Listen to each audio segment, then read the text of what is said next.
What's up, guys? How's it going? So I'm thinking this is gonna be a pretty short stream because this isn't a very complicated character. There's a few meshes here and then the body, but other than that, a lot of it's like solid parts, so it's not gonna be super complicated. But I think it'll be fun to animate this guy because he's so huge, like the Thrall. So it'll feel like that, except like an undead version. So I'll just get into making the skeleton now. Let's see, so the hips as usual, and then he'll have a lower and upper spine, but he's probably not going to move that much because he's such a big blocky guy. And maybe a little neck. Let me turn on bones and images. So the neck and then the head. And then I probably want to control for the collar. So just something simple like that. Clavicles. And this part of the arm and then the shield. So probably connect it like that. And I'm gonna go name these bones now.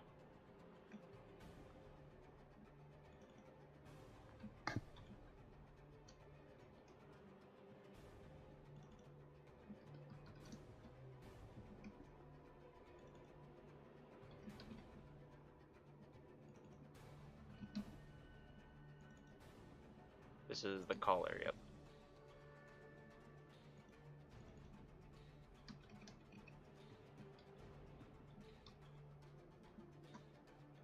Right side. And then the left side.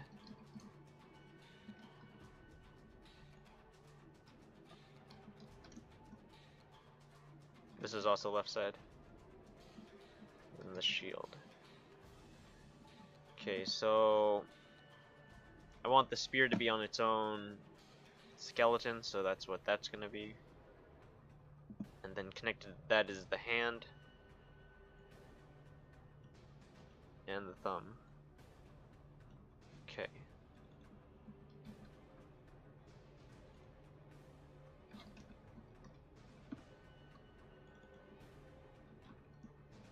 It's probably gonna be it for that, and then the rest of it's gonna be connected to this.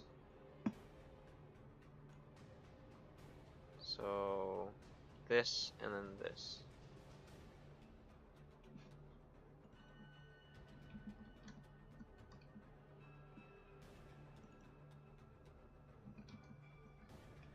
Okay. Then let's see. The legs.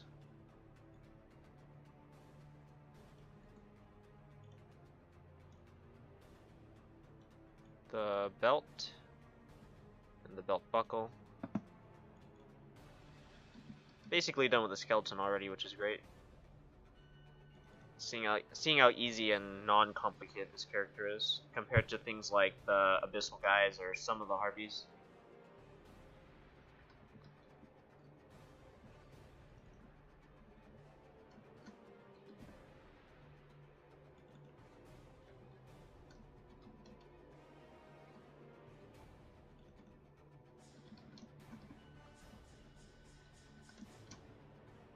Whoops. There. Okay, so let's do the hip cloth.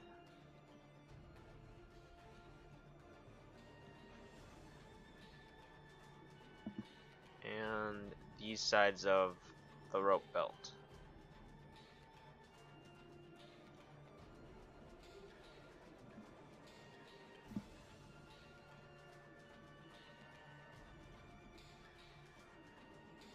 Connected to this is going to be these tassels.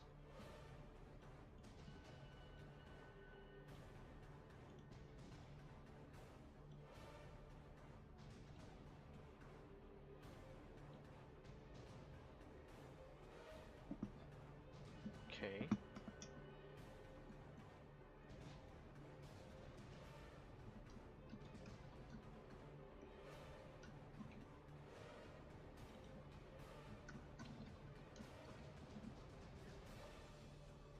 then this whole string of bones.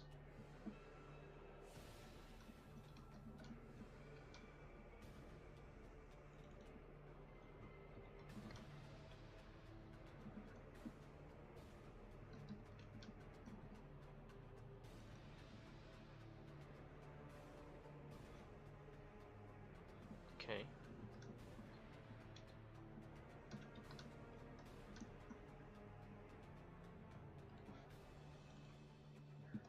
After this, I just gotta do the feet, and then the whole skeleton should be done, and then I just gotta mesh.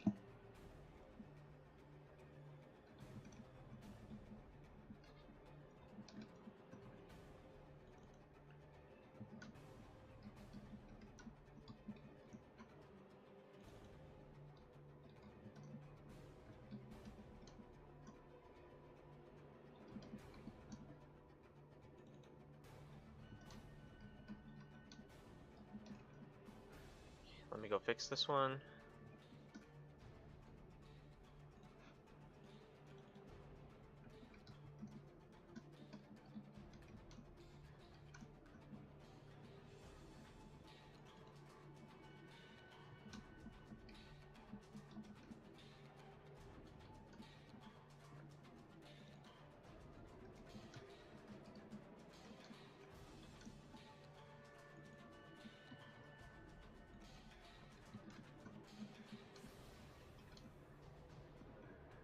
Cool.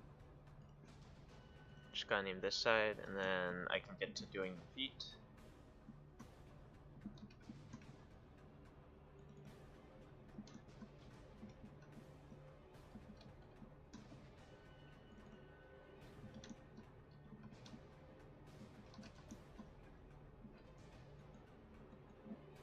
Okay, time to do the feet.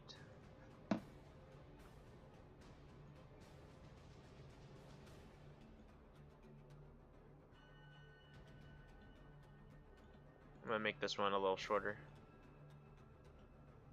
Probably the same over here.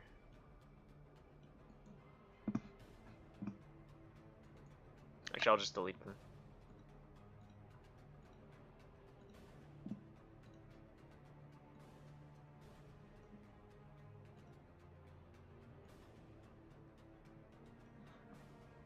Okay, just gotta rename those.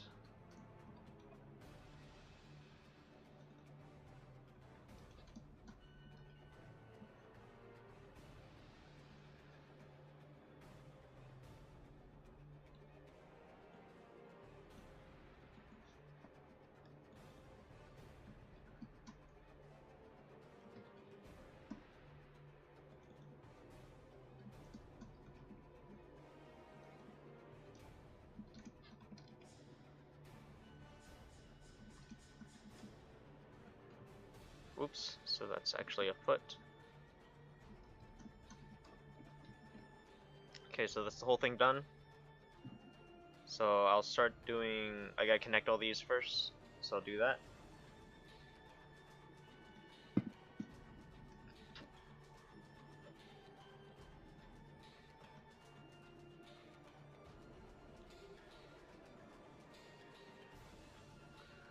Cool.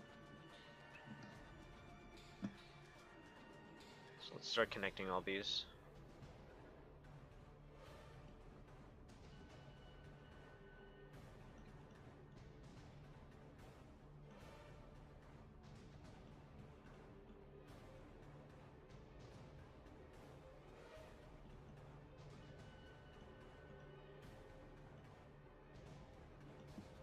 Let's see, arm. So I want to connect these to here.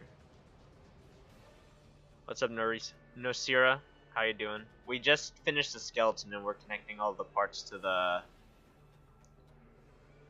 bones right now, and then we're gonna get to meshing.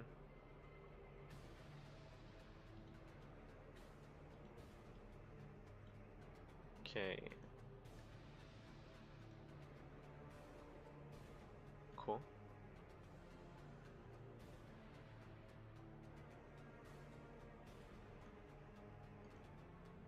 Oh, I didn't do a loincloth. I'm gonna do that then, super quick. And then I'll have to color this bone differently so I know the difference. Cool.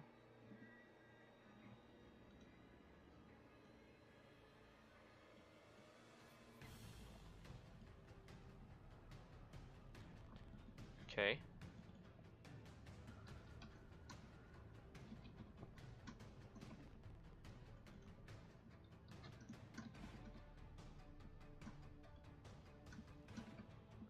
I'm getting super quick at doing these now, which is great. That's something I want to improve about myself, is working really quick. This guy looks kind of stitched together. Is he going to be one of those unholy type enemies you talked about? Yeah, he's human and unholy. This is one of them.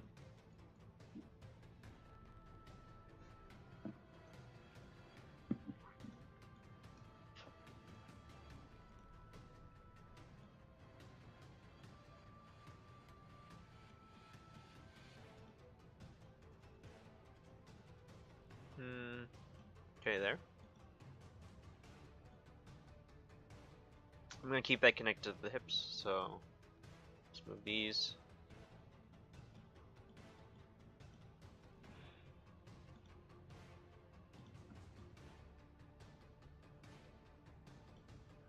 There and there. And the legs, which I'll connect to the feet, of course. And that should be everything needed connecting. Do you think Red Hook will add the bleeding tick mechanic, the one that locks out skills? Oh, like blocking healing skills and stuff? I don't know, maybe. They used it in Crimson Courts. They might use it again for Color of Madness. Okay. So everything should be cool.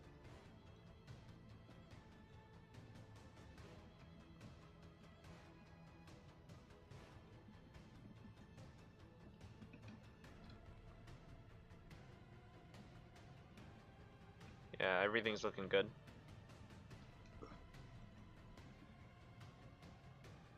Okay, so let's just get to meshing this fat body of his.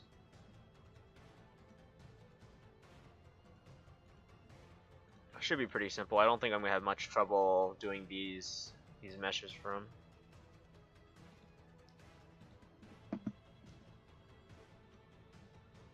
Given how bulky he is, he's not gonna like do any super drastic movements.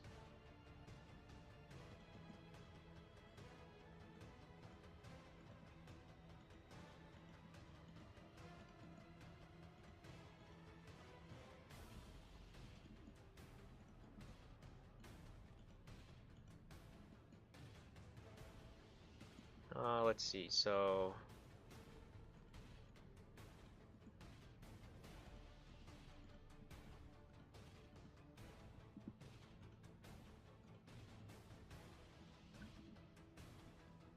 separate out the pecs.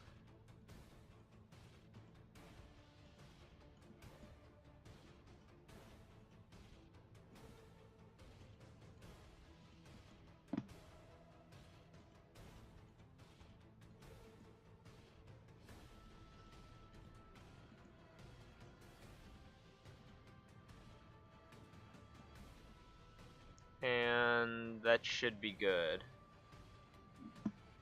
Okay, just delete these.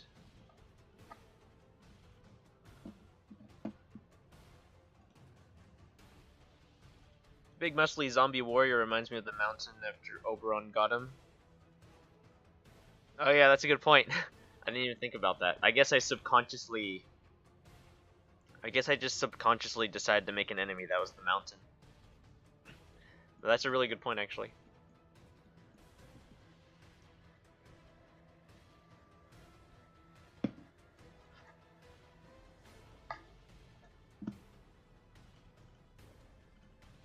Okay, so he's not gonna have a breathing control because he's dead.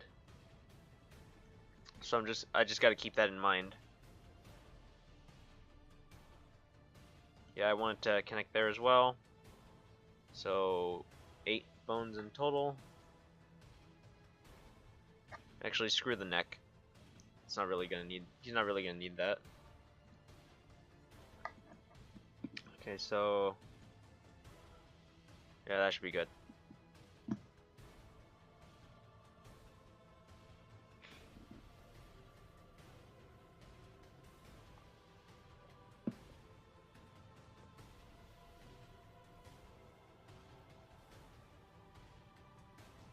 Oh, you have to have a bleed on you in order to use the skill. I don't know. They're not adding any new classes with the DLC, so I don't know if they're adding any more mechanics that classes can use. So I don't know if that's going to be a thing they'll implement, but if an enemy has something similar, then you might be able to use it on a hero. I'm not sure. It'll depend on exactly what they decide to add with the DLC. Okay, so let's do this. I think I'm just gonna rough it out again, because I don't think these controls are gonna really do anything for me at all.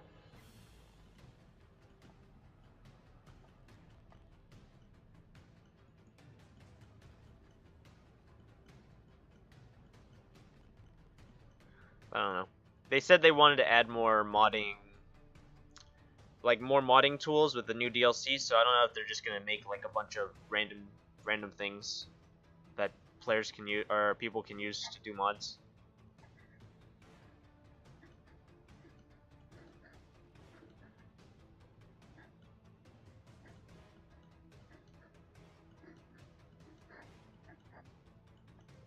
So this is the arm, which I think I'm fine with that.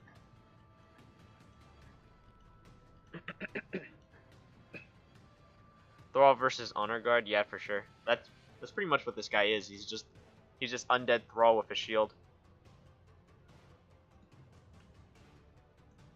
What's up, Pokito? How you doing? Does this cultist have a double guard skill? No, he has a single guard skill. But he's like the octopus guy from the Cove, except he's actually like dangerous.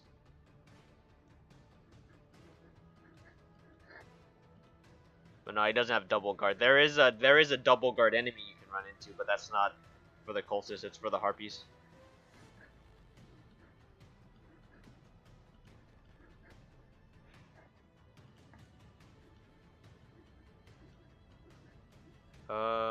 Okay.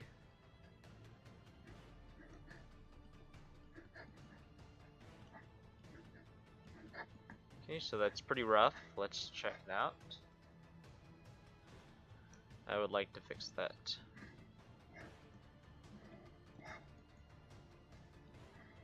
So I definitely want yellow to have way more control.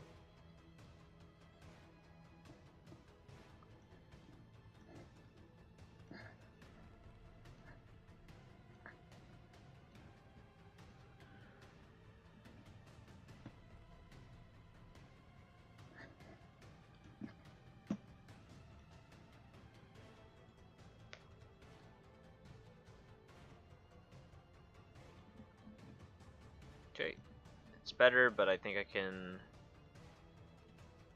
make it even more awesome.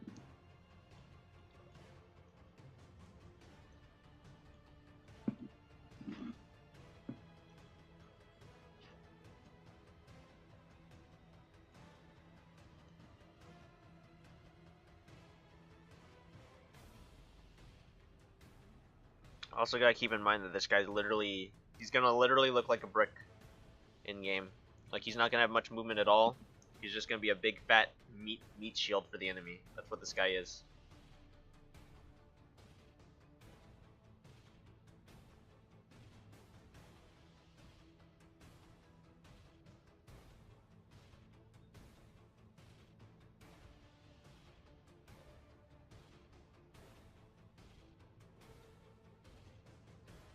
Okay, so I think that's fine, given how stiff he's gonna be anyways.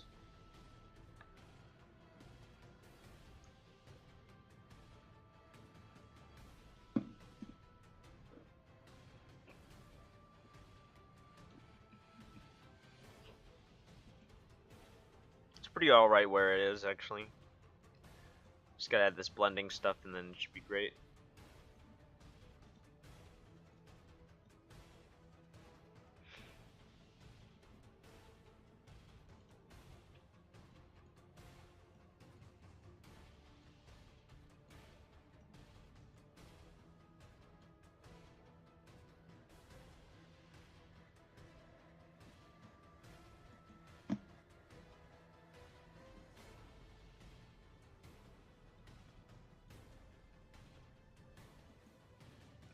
Okay, so let's go test it again.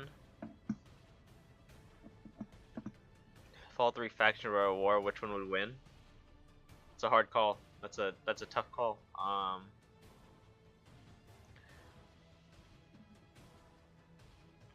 Let's see. I don't know. It's a toss-up between the cultists and the abyssals.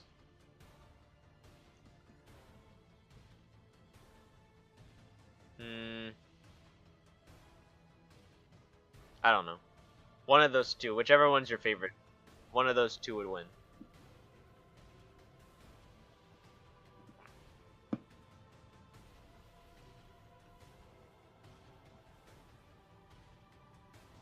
What's up, Calamity Cats? How you doing?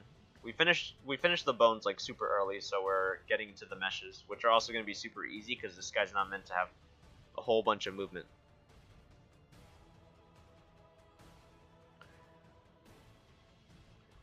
In fact, I'm probably fine with that, so I can move on to this stuff, which I want to have a lot more control over here.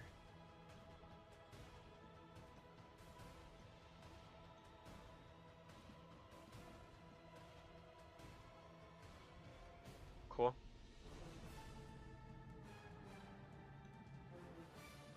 Maybe even more.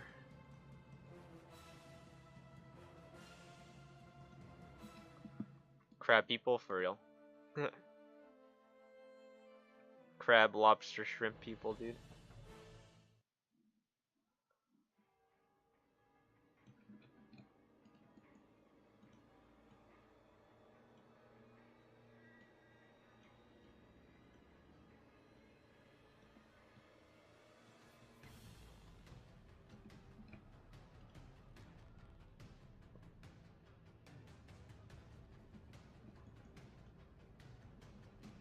Good enough.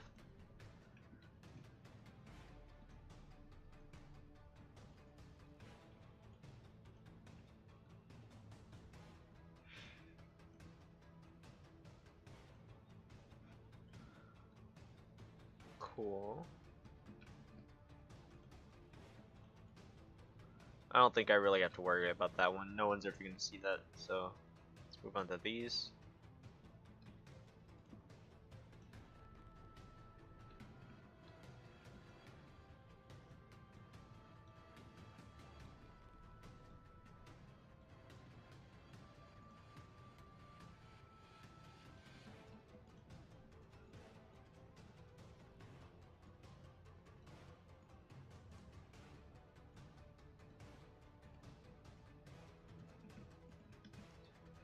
Okay, so revert that.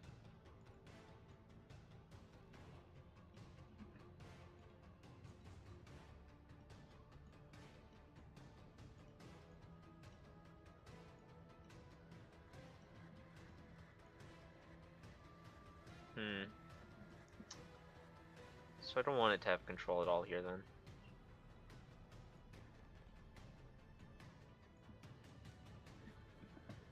Okay, speaking of factions, has this section of the cultists split from the worship of the Heart of Darkness in favor of something from the Sunken City?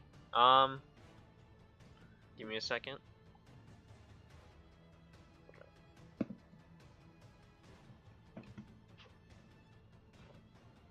So in my mind, you could think of the Heart of Darkness as like, if you think of like the eldritch creatures as like gods, then the Heart of Darkness is a major god. So a majority of cultists worship that god specifically. And then in the Sunken City, there's a separate god that's like a minor god, and this is what these cultists worship, is this minor god. So that's what you could call this, like a sub-faction of cultists, yeah. But in the end, you know, they're all cultists, so you gotta kill them.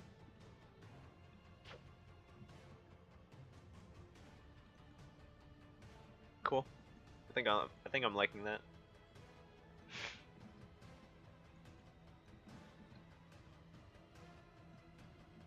I'm actually gonna reduce the control on that a little bit.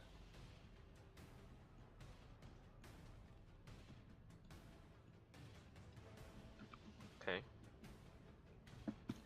I'll make sure to have plenty of lore tidbits when I release the mod in the foreseeable future. Okay, so that's done. Let's do the belt.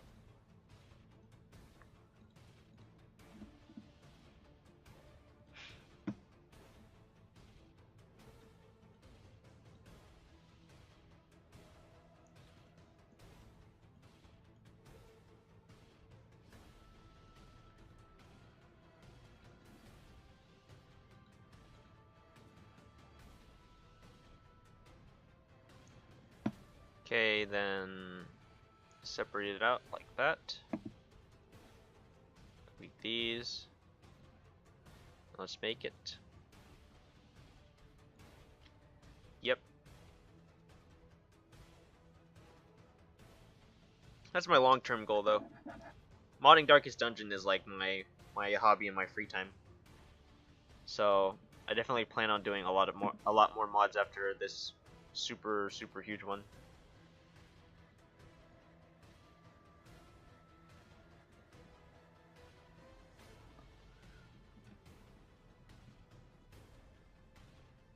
Cool. Perfect. That doesn't need to change. Let's do the legs.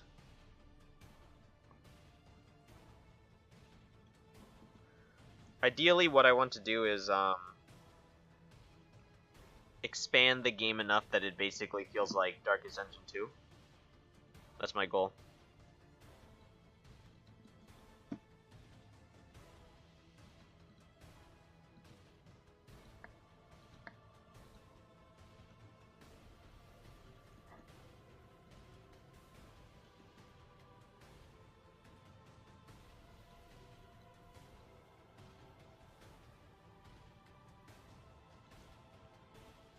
Okay, so should be pretty good.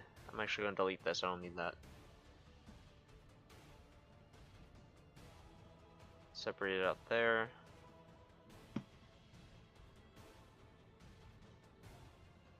Okay.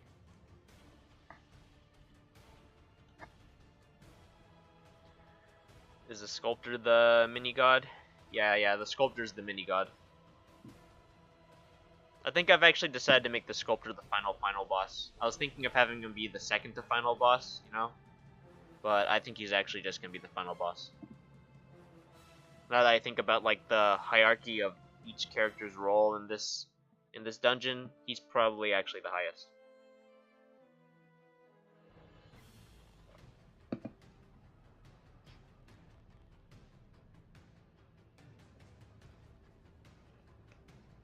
So for the piggies, I was thinking it was gonna be like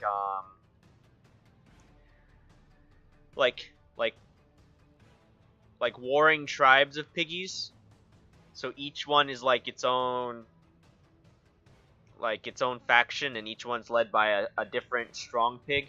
So you know, like the generic king is the swine king, but then there's like chieftains under the swine king, which each control their own special type of pig faction. And that would be like the whole gimmick of the dungeon was you go to fight like a specific chieftain of pig, but you don't know which chieftain it is. So every time you go in, the guy has like a different gimmick, and he has a different type of faction he brings with him for that gimmick. So like off the top of my head, it would be like swine skiver boss. So you fight a lot more swine skivers in the dungeon, or like hook pig boss, so it's got like a whole bunch of hook pigs to go with them or something, you know? Like that's what I was thinking for the Warrens, was it's just gonna be a bunch of like super pigs, and you gotta go fight all the different chieftains. Swine prime minister, yeah. So that's what I was thinking. I think that would be pretty cool to fight the pigs, because other than that, I can't really think of something to expand on with them.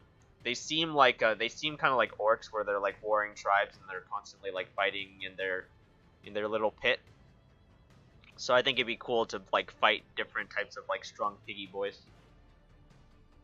Okay, so what did it do for the mesh? Did it do anything? Okay, so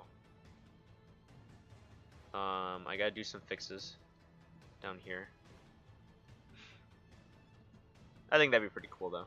I think players would enjoy fighting different factions of pigs. But as the code is currently, I don't know exactly how I do that. I'd have to wait till Color of Madness comes out to really make that an idea. But that's what I want to do for the Warrens, is like warring tribes and such. Okay, so I really don't know if that's any good. That needs to fix down here, because that's not good at all.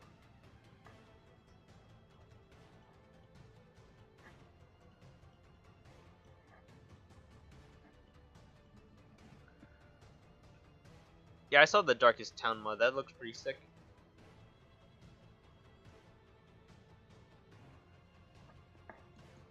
Yeah, he makes like some pretty insane looking overhaul mods for the visuals, which is pretty great. It's an interesting style. I actually like the crowded feel of the hamlet. It's interesting. But I guess on the flip side, what that does, making the hamlet feel very crowded, is it feels very populated. And that's kind of like what I like about the base game hamlet, is that it feels like no one's living there because it sucks to live there, you know? And the people who live there are all sad and depressed.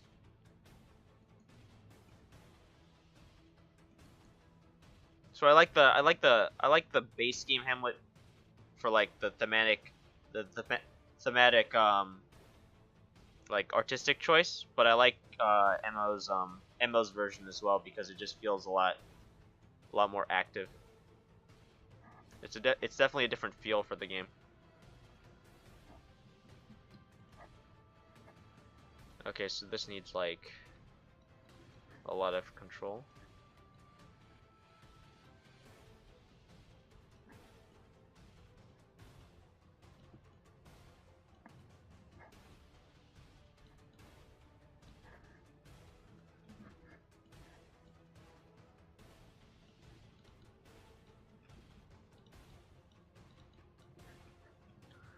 Let's see what it looks like when he goes down. It's good enough. I think that's fine. Oh, whoops. I think that's fine. Okay, so let's do this leg.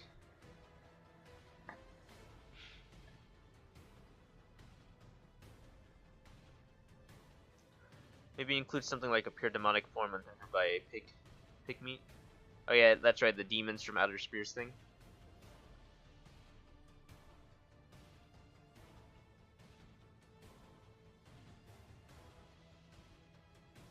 Yeah. Yeah, demon pigs, that'd be pretty cool actually. I wasn't thinking about that. Yeah. I was thinking more about like about normal piggies. I wasn't really thinking about the flesh. But yeah, that's also something I'd probably explore if I ever once I get to like the Warrens as like a dungeon I want to do, like an expansion on there. I would definitely do something with like demon piggy things. There's a lot of things I could do for the Warrens. I'm still deciding. I've kind of got I kind of got the wheel down for what I want to do for that. I'm still deciding on the ruins.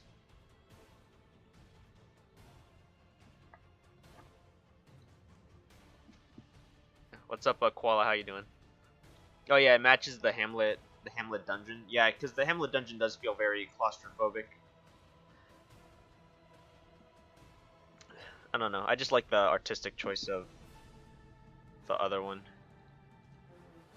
So let's fix this, because I actually made that a little too high. I want it to go lower.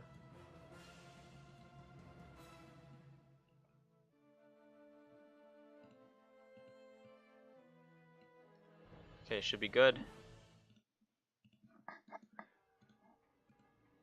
Yeah, so you stopped in at a good time, Koala. This character's super simple to set up because he's like a bunch of big hard shapes, so there's not much I gotta do for the skeleton or the meshes, but I'm just doing like the little meshes that I do have to do, but it's not gonna take long at all. No more skeletons for the ruins. So the mega wield, I was gonna do an interpretation on like fairies and stuff. So it's gonna instead of like classic fairies, it's gonna be like fungal, like fungal ascended, like like the witch coven or whatever that the hag controls. It's gonna be like a mix of those people, but they're like ascended, kind of like the Virago. So it's gonna be like a Virago expansion.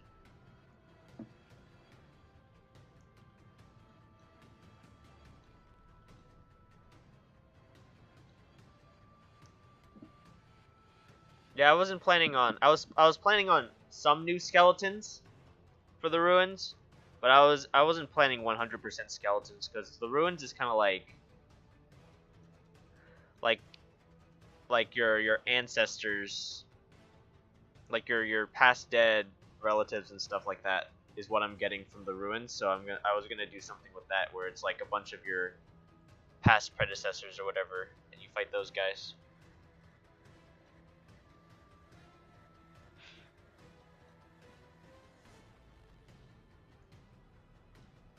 I think this is fine. Maybe. So I just gotta test it. No, I gotta fix some stuff.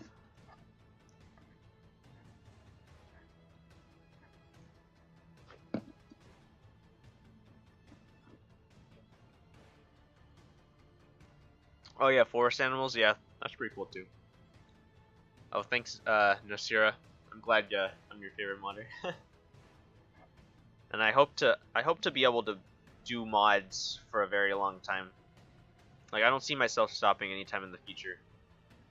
Cause it's not like unless I don't think Darkest Dungeon is ever gonna like shut down the Steam Workshop or anything. So I'll have time in the future to work on this whenever I need to, or whenever I can. So I do plan to keep making mods for a while.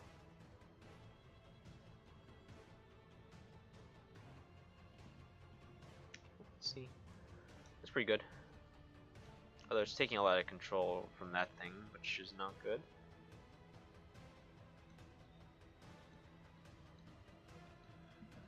I feel like there aren't enough artificial creatures like the gargoyles in the ruins. Perhaps a golem theme? Perhaps? I don't know, I never thought about the gargoyles actually. That is a ruins exclusive enemy, isn't it? No, I think you could run into gargoyles in the wield sometimes too, I'm not sure. I don't know, gargoyles are kinda weird. But I could see it.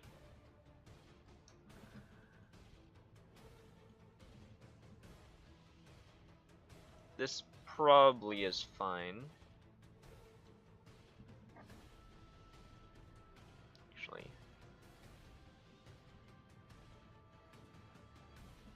It's probably good enough, yeah. Haunted armor, yeah, that's a good one. I'd probably do that. It'll be Virago-esque. It won't be just Viragos. But yeah, there'll be some tough enemies once I get to the wield stuff.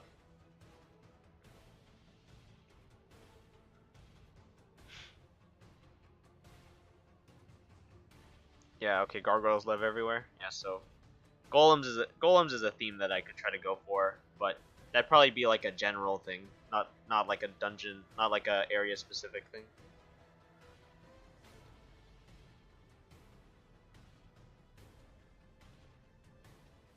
Yeah, for sure. Like you could definitely make some like really grotesque looking things for the wield using like fungal things on different animals.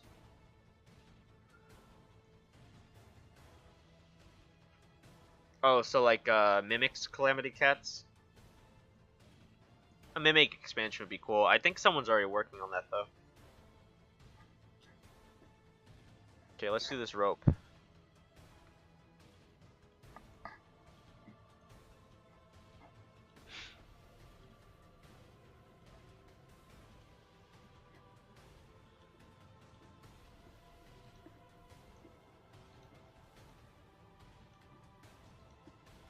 I think this will be good.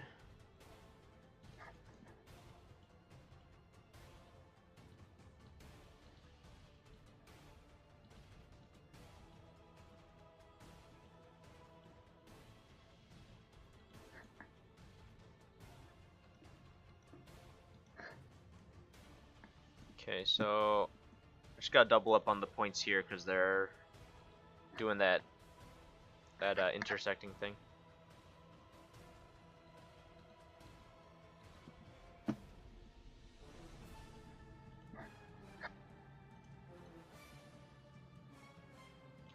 Bind that to the necessary bones. Yeah, that should be good. Actually, I'm gonna connect to the hips anyway, just as like a base. Like melded. Interesting. Oh, ghosts. I'd probably do ghosts too. Yeah, there's not like any ghost enemies in the game. I'll have to think of how that would work though. Like, if I want them to just be hit normally, or if they're immune and you gotta like destroy a specific object. I don't know. I gotta think about it.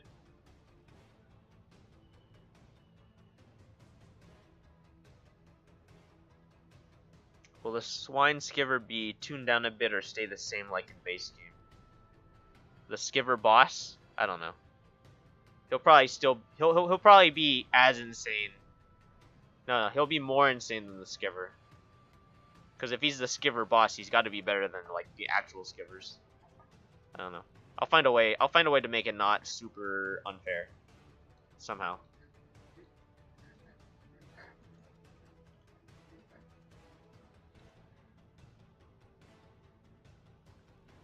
I think he'll stay like in base game.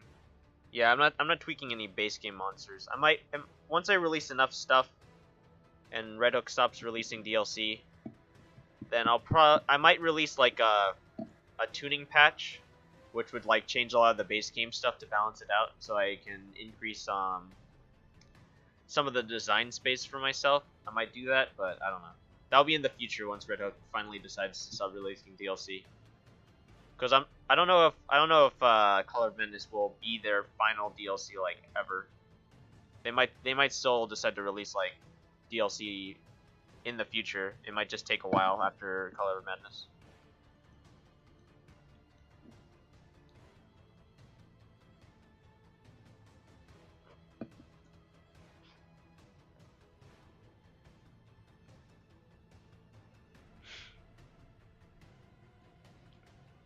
Oh, he thinks they're really dumb? Really? I can understand that. That's pretty funny though.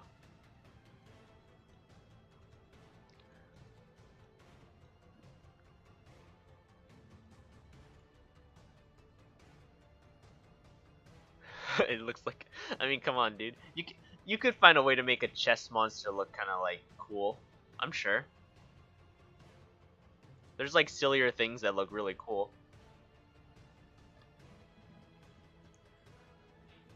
I mean, Chris was able to make like a monster pig butt scary, so I'm sure you could make a chest like a chest monster scary.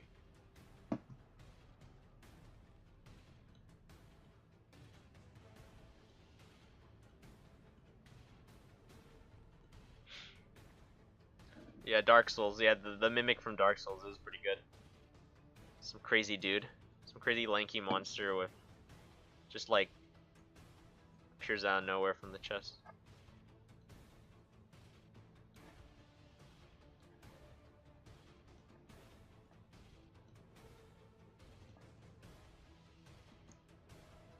Okay. Well, this should be pretty good. Let's give control up here.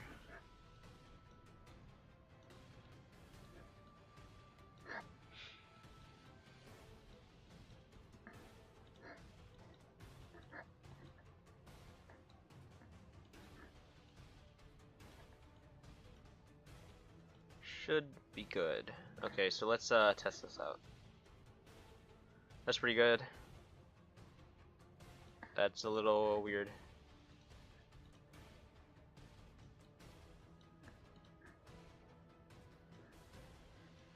You know, like you could say like chests aren't scary. Like you can't make like an awesome looking chest monster, but there's like some crazy things in the there's some crazy things people do that still make them like super scary.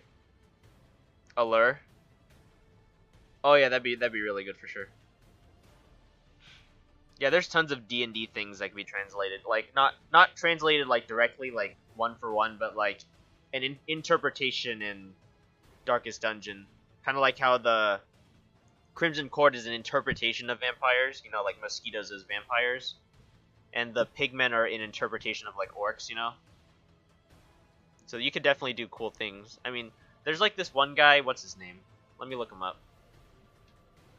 Oh yeah. Okay. So there's this one Japanese manga artist. Let me put his name in chat. Junji Ito. He makes like comics that are like super unsettling, and they're based on like the most mundane things. Like he had like let's see, there's like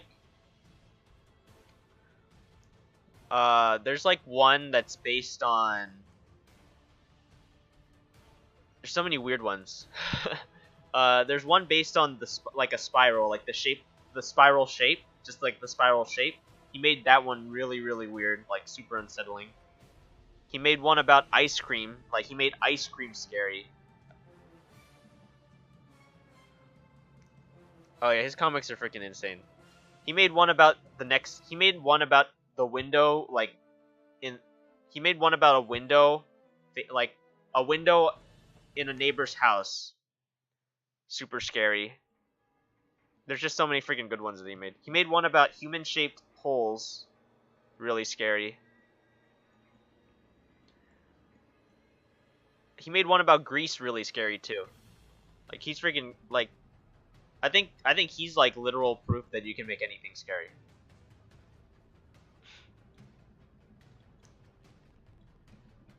So I'm pretty sure. As dumb as a monster in a chest, like a monster in the shape of a chest sounds, I'm pretty sure you could find a way to make that really, really frightening.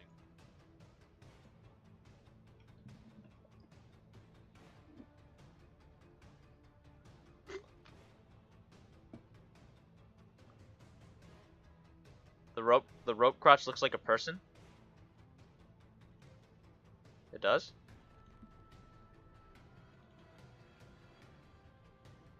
These are like legs and these are arms, like some crucified guy, maybe.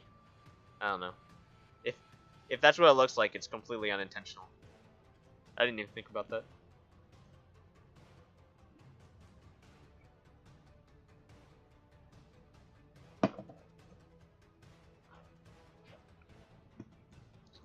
Oh yeah, the holes one is freaking insane.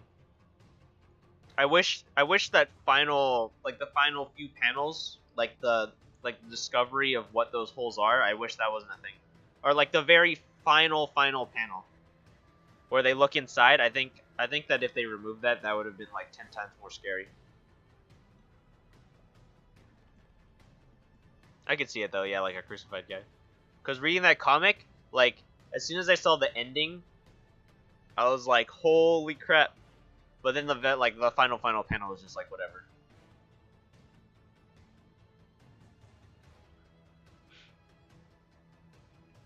It upgraded the design. Okay, cool. Unintentional, but cool. Okay, I like that. Can't really see what that looks like.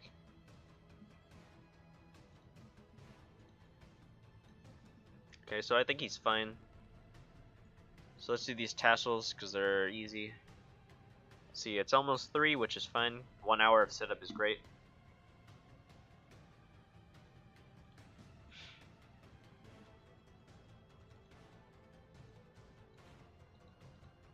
But yeah, I went on like a binge of watching. Like I was like listening to a bunch of narrations of like Ito's work, and that was freaking great.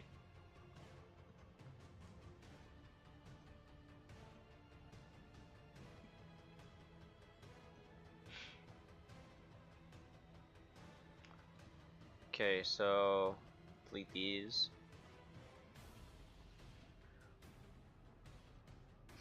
Kentaro Miura is another good one. I gotta look this up now.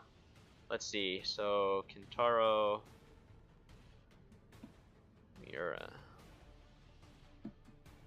Oh dang.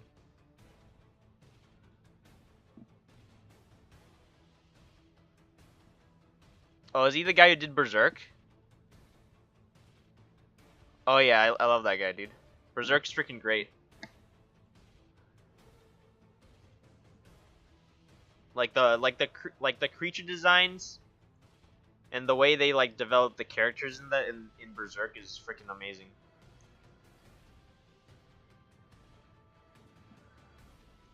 Like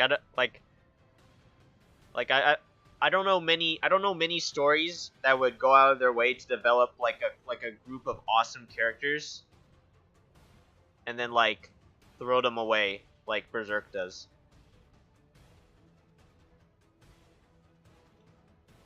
It's freaking awesome.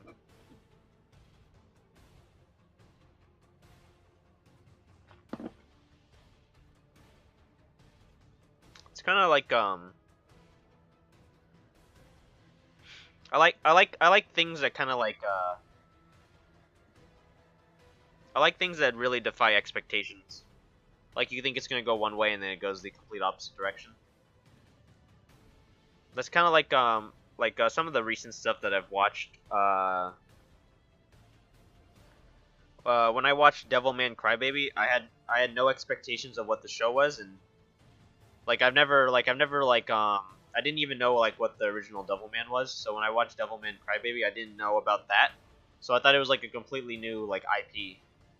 So when I heard like a bunch of people liked it, like when I watched it, I like it was not what I expected at all, based on like the art style and the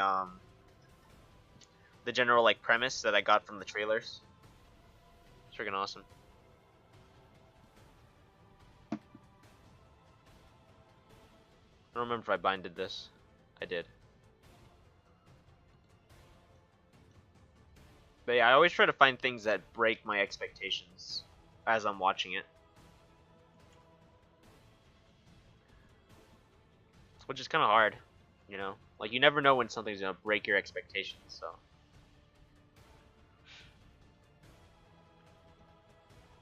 And then also, like, the other problem about finding, like, stuff that does that is that when you hear about things that quote-unquote break expectations, then you can't break your own expectations because you already know about what you're supposed to expect in the show, you know? But whatever, it's a weird problem to have.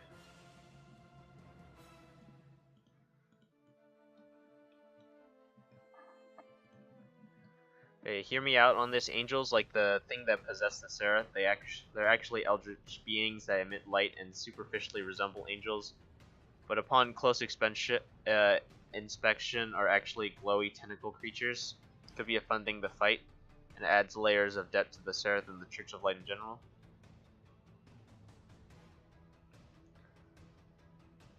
Yeah, that'd be cool. I'm down for that. I assume my assumption about the Darkest Dungeon universe is eldritch means anything that's otherworldly, and angels are definitely otherworldly, so angels are eldritch creatures by definition.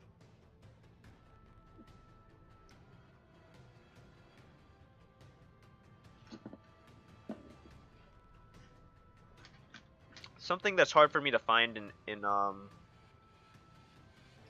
like when I'm watching like any animations and stuff like that. I always like it when animations do something where it's like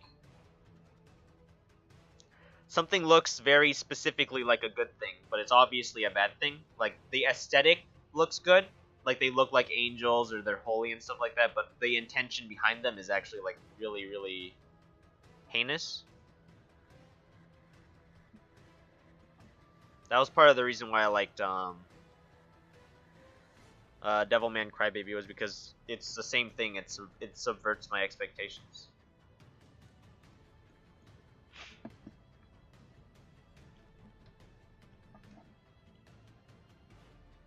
I don't know why I like it so much though.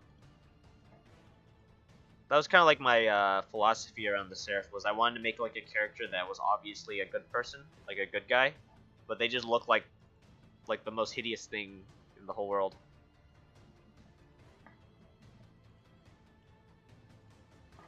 Which I think I did a good job with, but not many people like that aspect of her. Okay, so this one is decent enough. I think this is good.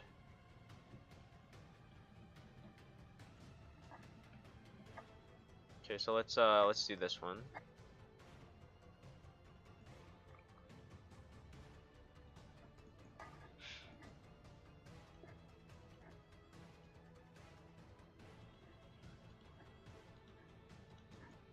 Should be easy. So yeah.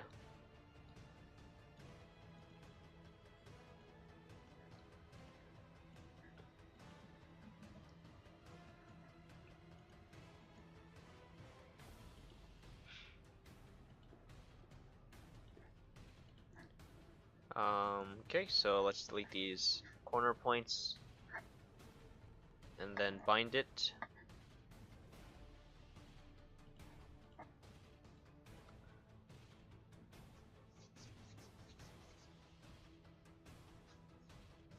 I think the auto generation will be good if it happens here. Okay, cool. So let's check it out.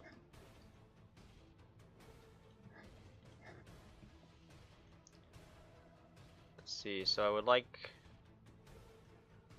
this to be a little bit smoother.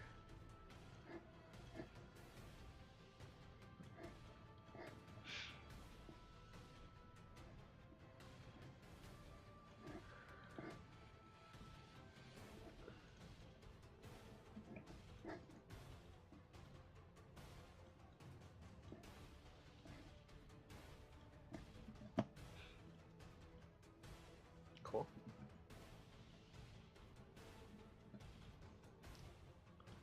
Let's revert this.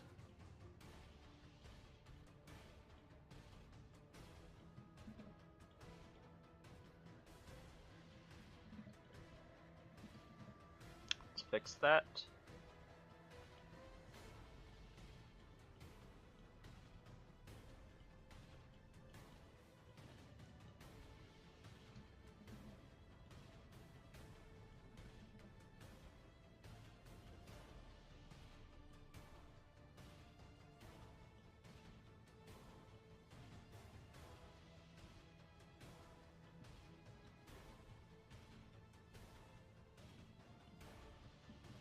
That's a little funny. Why is it pulling it that much?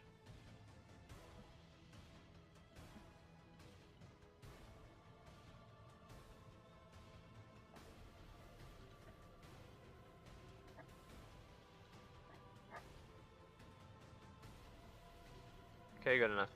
Cool. So that's done. Let's do loincloth. Oh, where is it? Here it is.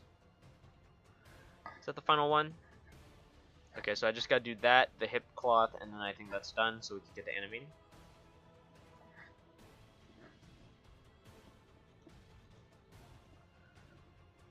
It's 3 o'clock, so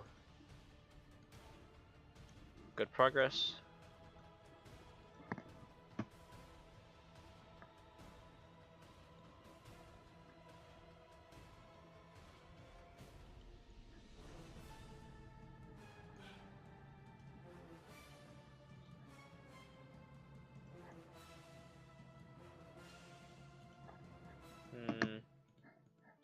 Points there, points here, points there. And this should be cool too.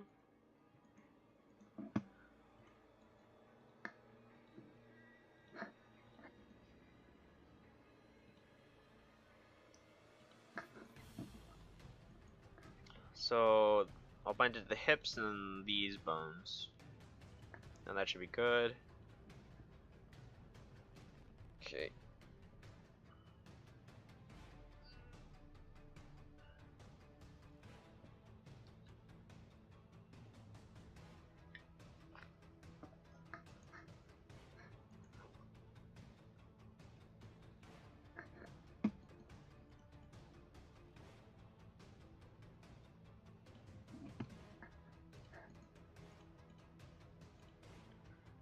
So I want this to have more control.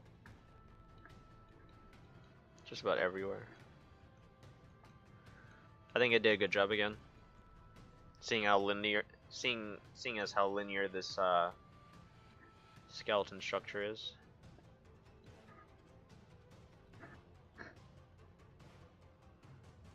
It's probably whatever.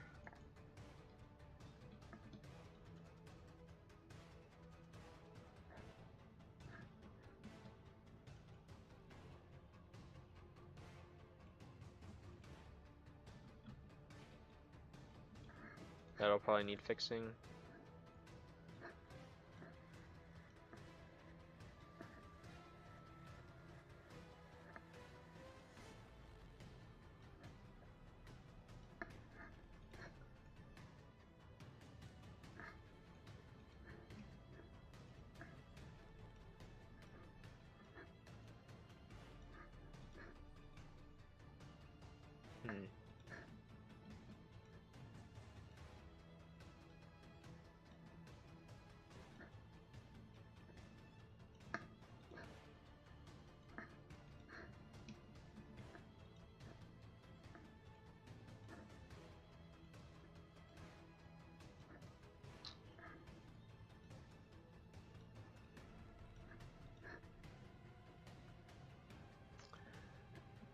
Okay, so I gotta figure out how I'm gonna this out.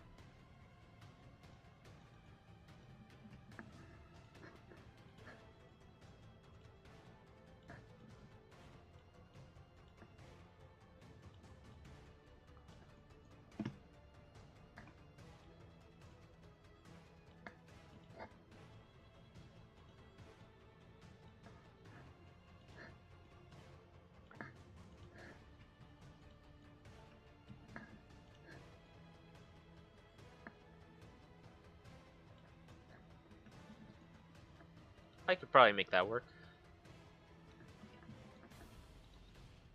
Cool. I think I'm fine with that. So let's do the hip cloth.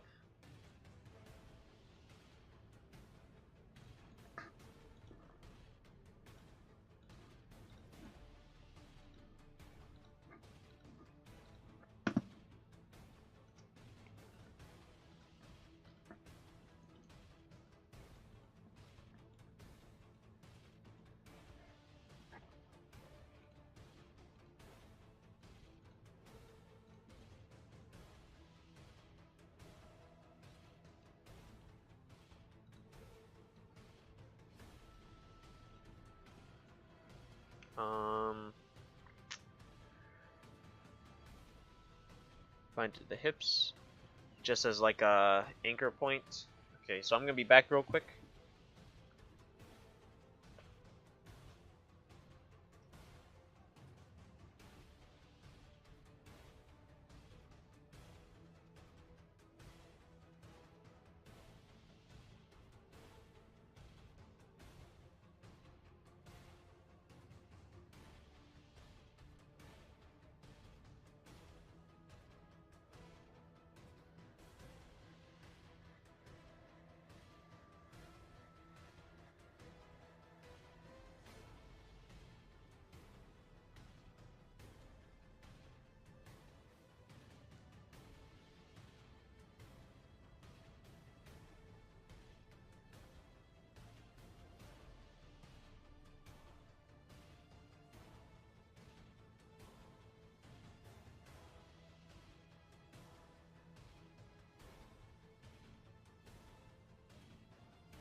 Okay, I'm back. So let's see. Okay, so it didn't auto-generate, which is fine, given how simple it is.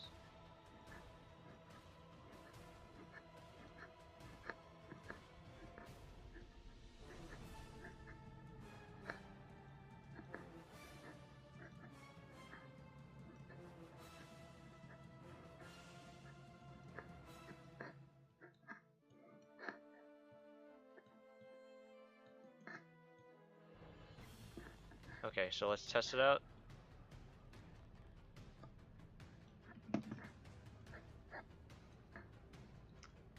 Probably like this to have more control.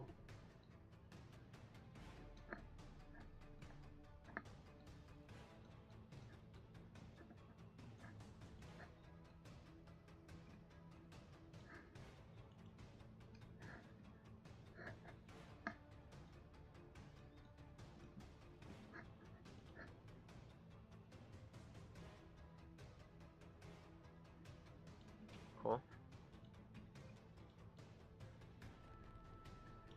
That's looking good. I just gotta smooth it out.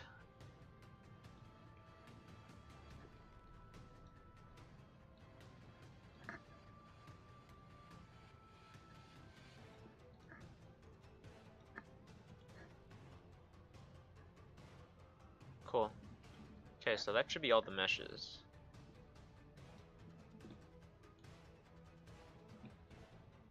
Okay.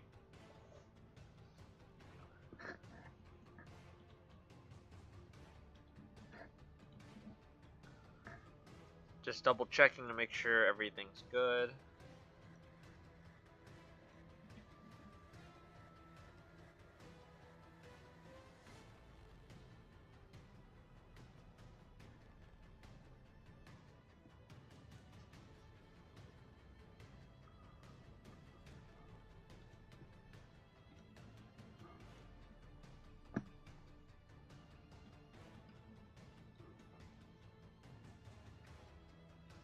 Just briefly looked over the monster manual, and holy damn, there's a lot of potential. Here are my personal favorites besides angels: beholders, genies, and Yuan Ti snake people.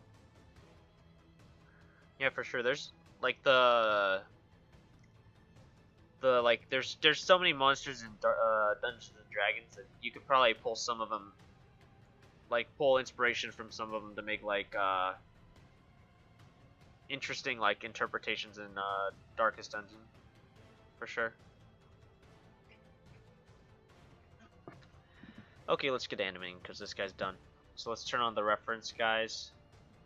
These boys. So this is the Cultist Brawler and then the Cultist Glory Seeker. They've been slowed down to 45 frames because that's what we're going to aim for this guy. Because this guy's really slow.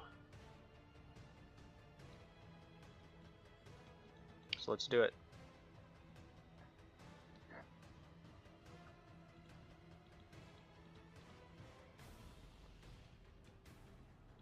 What is this?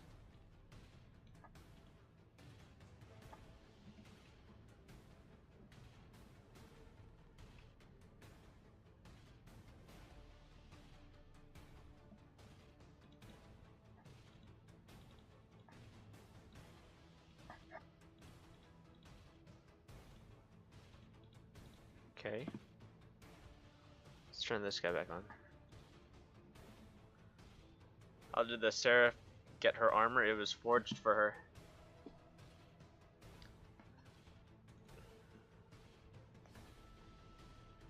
You know, like you know, like the Crusades and stuff, like they forged her armor for her specifically.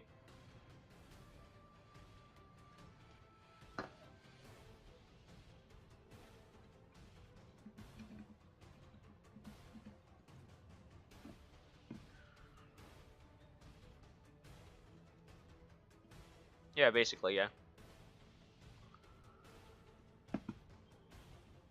Okay, so I think he's gonna go down the thing.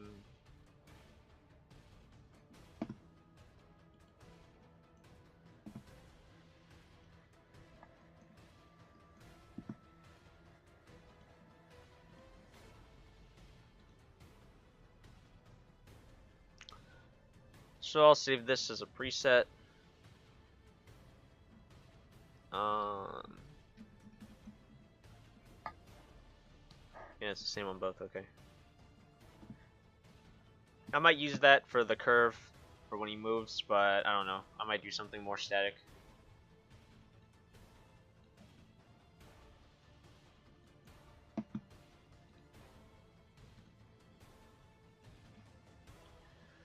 Just gotta figure something out.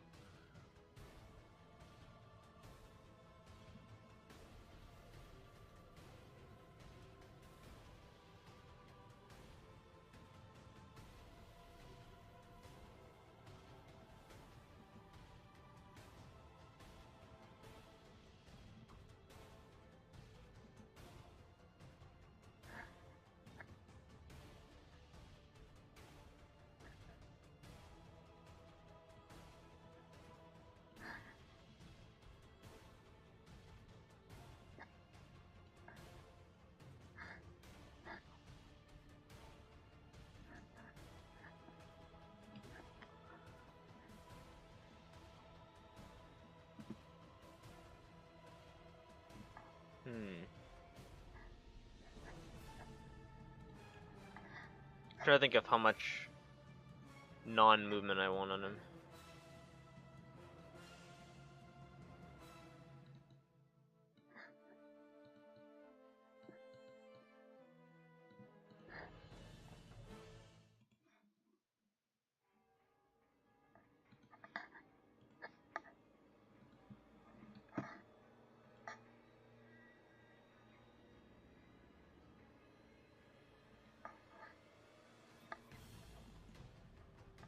Yeah, so that's a little too much movement, so let's reduce that.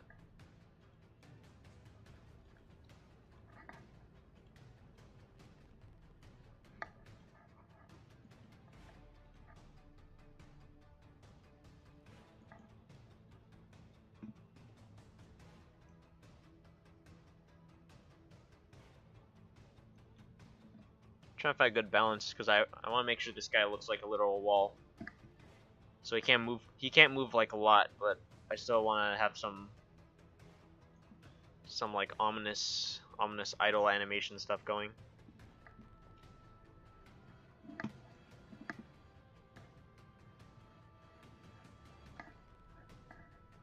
could probably afford for this move less.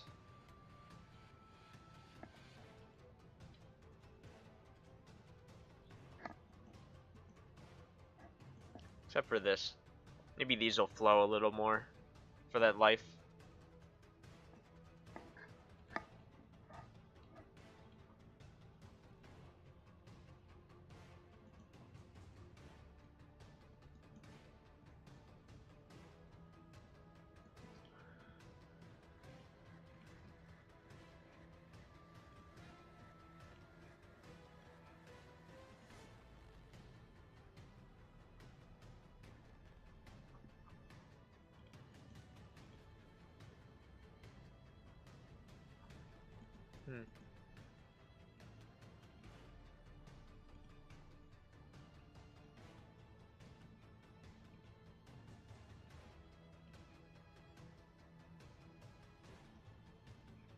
Turn off images.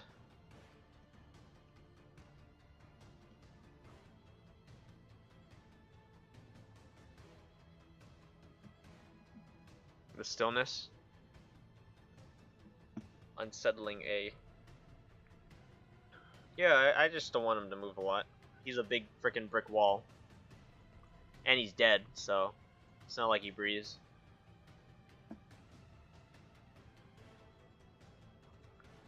I'll do something with his shield too to make it look cool.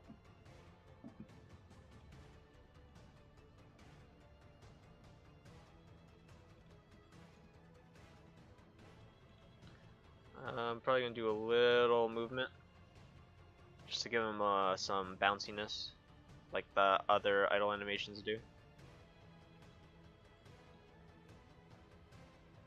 Oops.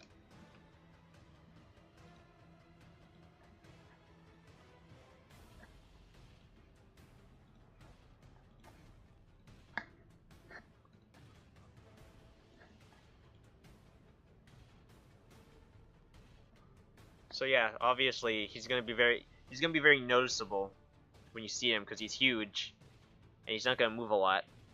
which will be kind of, you know, you'll definitely wonder what he's gonna do. Yeah, yeah, of course it's the attendant effect. Oh, he still bleeds. He just doesn't bleed a lot. He's like mostly like a big fat meat shield with really high pro.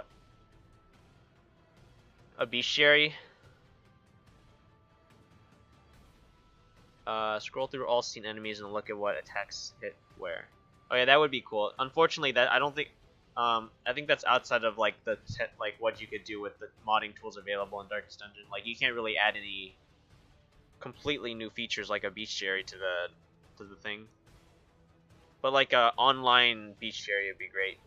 Like something you could just reference. Like from a different source, like on the wiki or something. Just like a nice, easy to access compilation of all the monsters.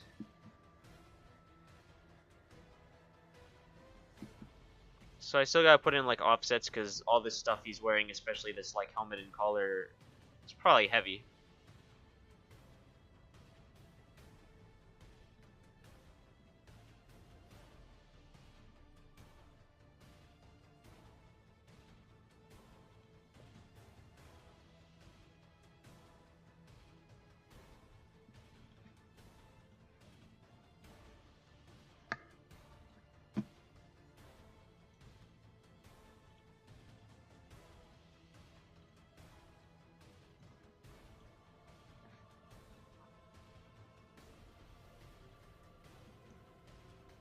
I might do something with the staff, like the spear, where he's like smacking it on the ground.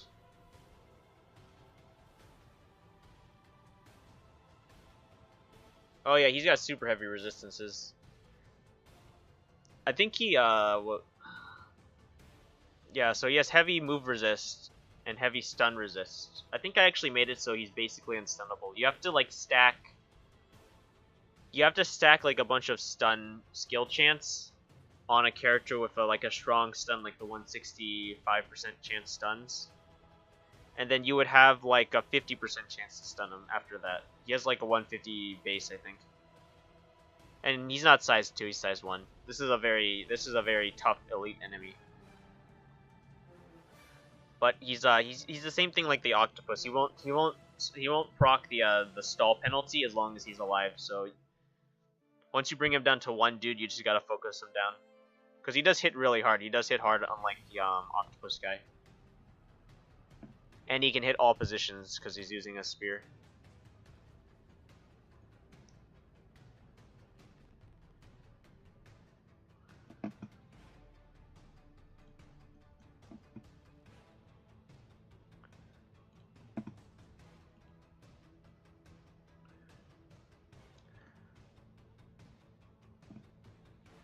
Okay, so I'm gonna do some cheesy stuff because I've never done this before. But I wanna have him doing like the thing where he's like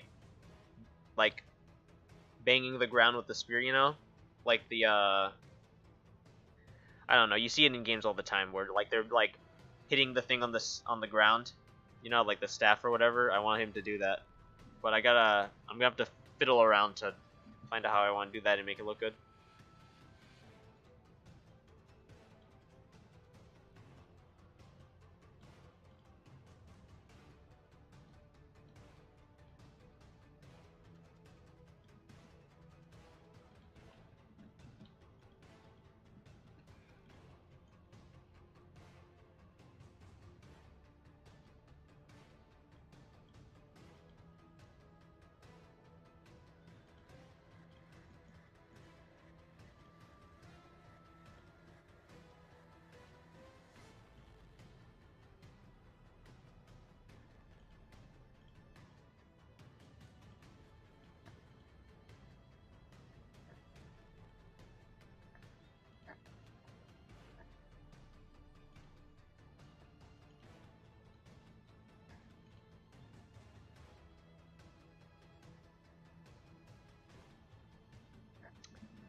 I'll probably make it slower because he's a fat guy.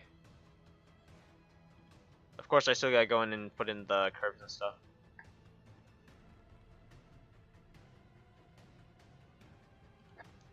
which I'll probably do right now.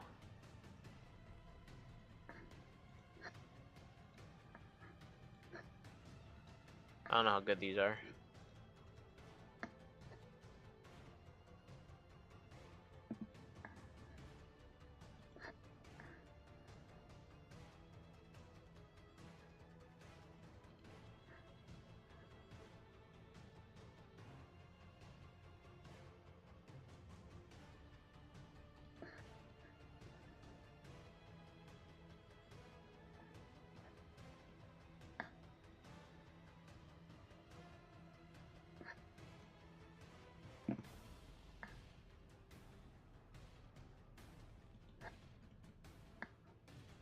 Figuring it out.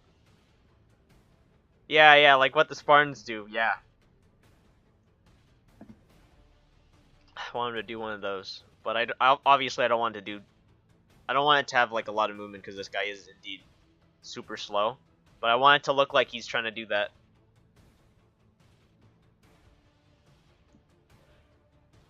It's unorthodox to lift such a heavy spear this high. Especially for such an immobile wielder. Oh, I got you, like the banging of the spear up and down.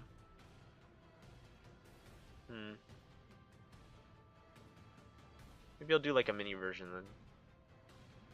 I definitely want him to... That was like what I wanted him to do, but obviously I still gotta figure it out to see how I want it to look.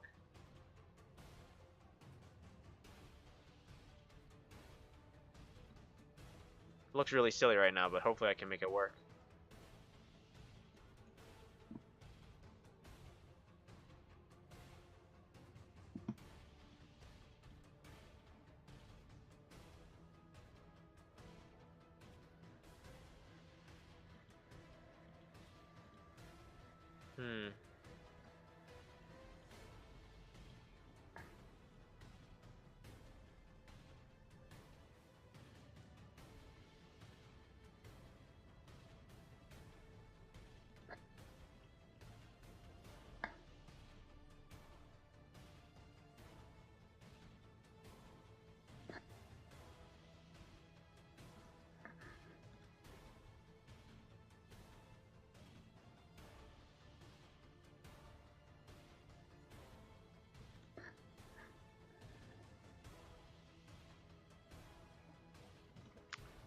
Okay. That's true, yeah, he is dead. He has infinity energy. Because he doesn't need energy. That was like a joke my friend made once, was that like undead never need to use energy. So in like Dungeons and Dragons, a skeleton could theoretically rotate its body like a helicopter at like maximum speed and never get tired, so they could like lift off into the air. Because, you know, undead don't use energy.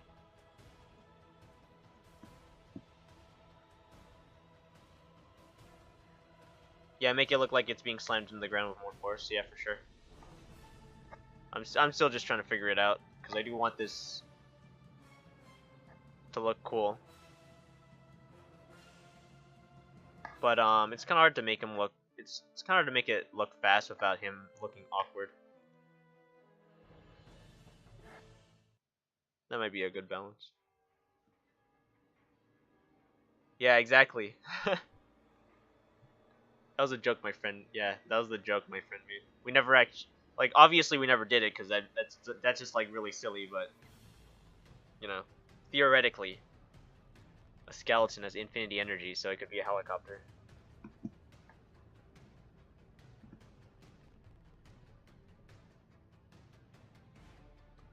Okay, so obviously that's gonna need to be offset so it doesn't look so funny when he's moving up and down like that. But I think it's in a good place.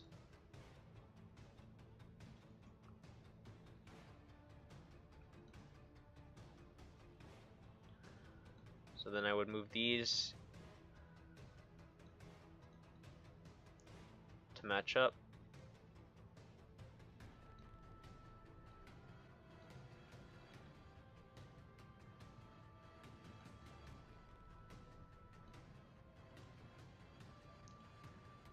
need to remember to put the correct offset. And it slams down here.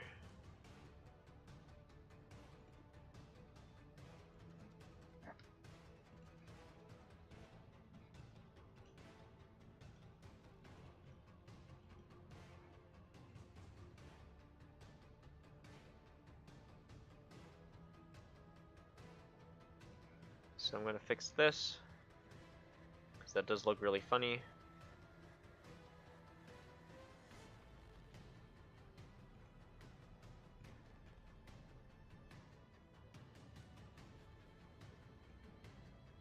Actually, I gave this movement.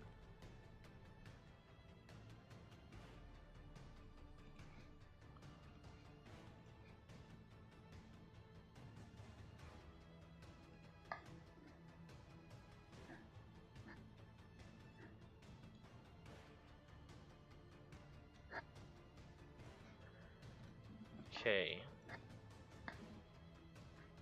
Perhaps timing the slam of the spear with him exhaling, as in the movement, would increase the slam effect by making it look so silly. Yeah, for sure. I'll get to that once I do the offset for it. Skeletons on treadmill at the world's power source. Exactly, dude. It's freaking great. A world run on necromancy, that'd be interesting.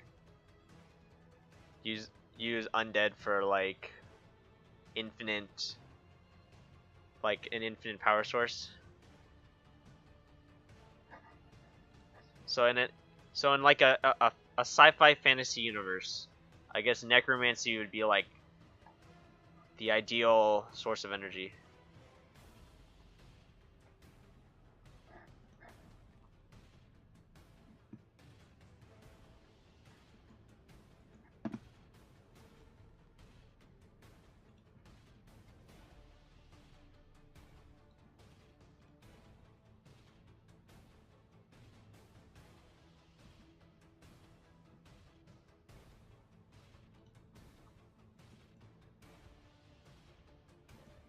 So obviously this looks kind of silly because the black is like going all over the place, but I think in game it's gonna look fine.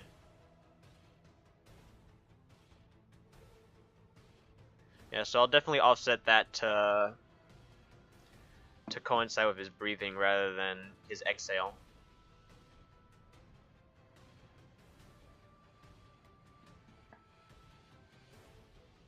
I just gotta figure out the rest of the body first.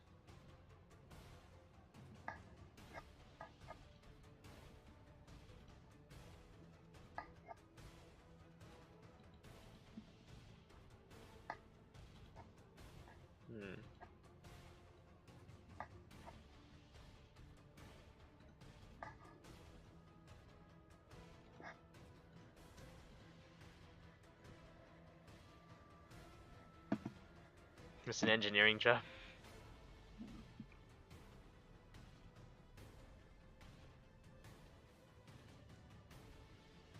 Let's see. Oh, that's weird. Spammed caps? I didn't see any caps, that was weird.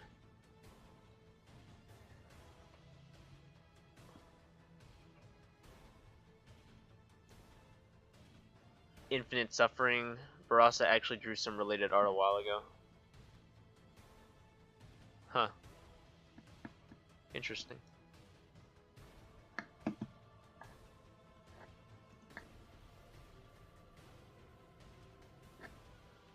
little too much movement for my taste.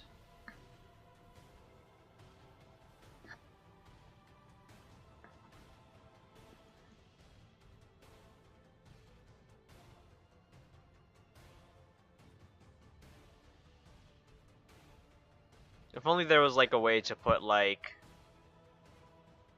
sound effects, you know, that play when you do those things. Like when he's slamming that thing into the ground. But nah, there's not.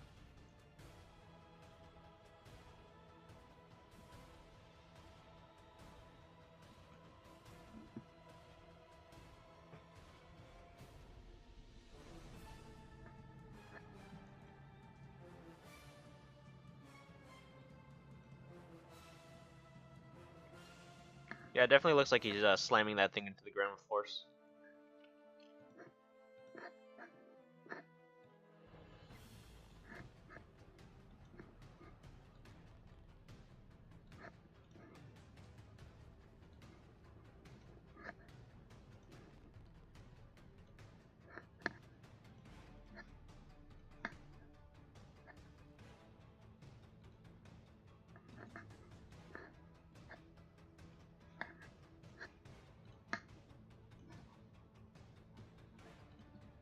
Very forceful.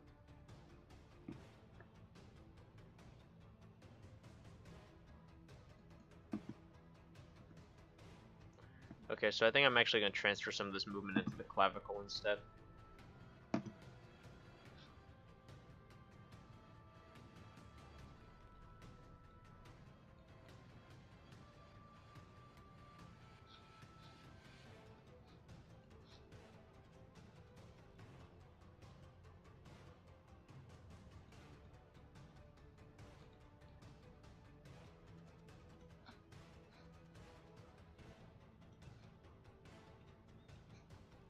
Okay, so this should be good.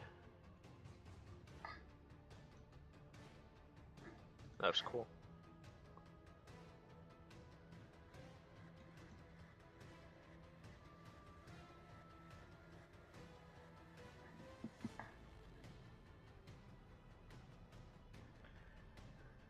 Have to be in the music track, and unless the spear slam is synced perfectly to the beat, it's not happening. Yeah, exactly. So whatever, it's a little detail that I think is fine to not have. I don't think it would bother a lot of people that that wasn't a thing.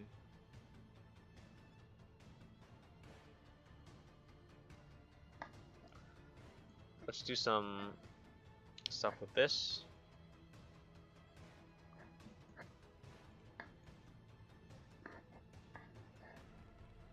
Yeah, so I'm gonna have it flow this way.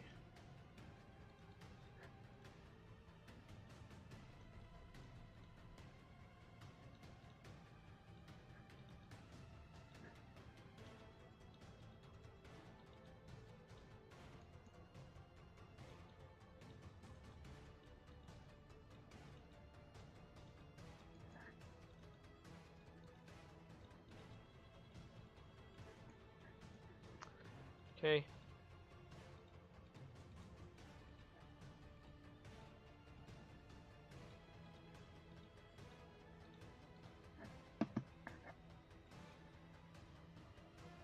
So I want this to be a regular curve.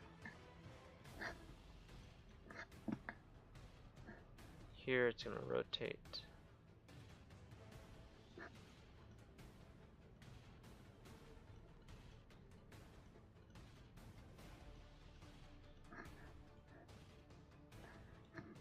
So a little silly. This one will probably, this rope belt thing might actually not move that much, because he's not moving that much, and it's pretty small. So I'll figure it out once I watch it through the animation.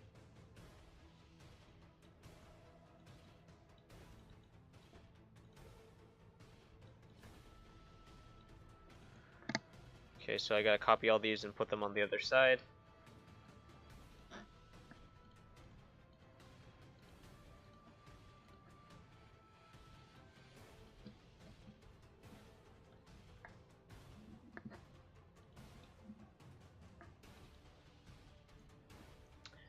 On second thought, don't enemies play a sound when appearing at the start of a battle? Perhaps it would be possible to put it there. Yeah, but I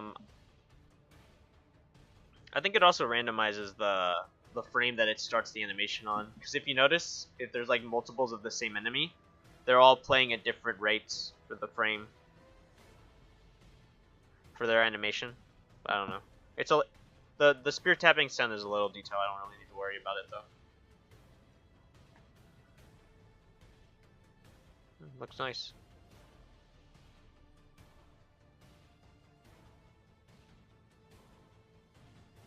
Okay, I'll just reduce the movement going this direction. Should be cool.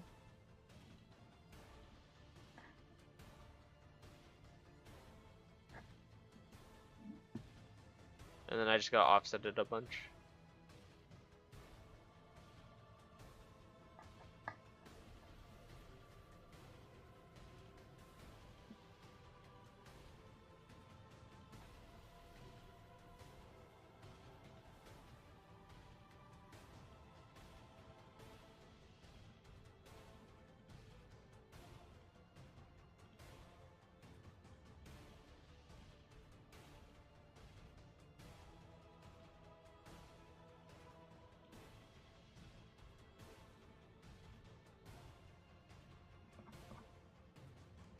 Yeah, it's not looking better.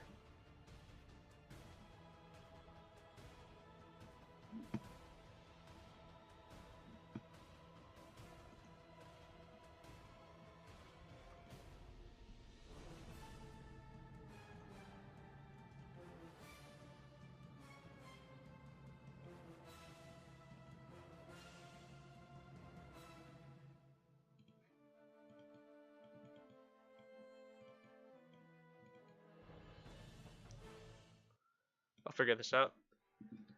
It's all good, Dedexy. How you doing? We're in the middle of animating the character.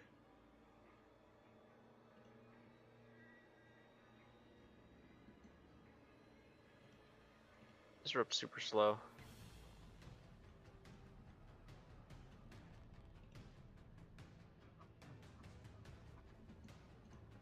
He's really, really slow. Like, he's a 45 frame animation, so I gotta figure out how I'm gonna do these flowing cloths and make them look really nice. Okay, so I'm gonna come back to that later.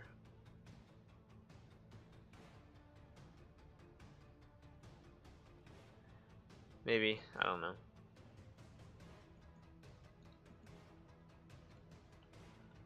Let's do this one. So flow in the same direction.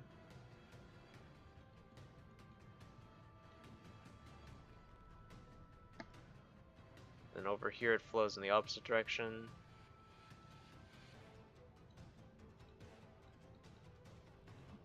And of course, a lot of this is going to be offset at a later time.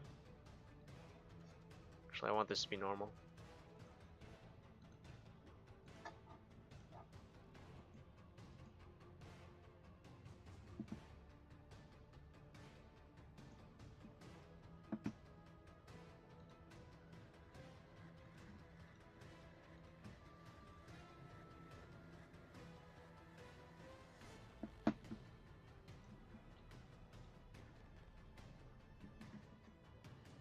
Cool.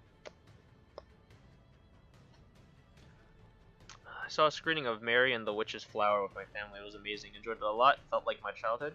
I'm not familiar with that that movie. Mary and the Witch's Flower. Huh. Okay, let's do this one because it's easy.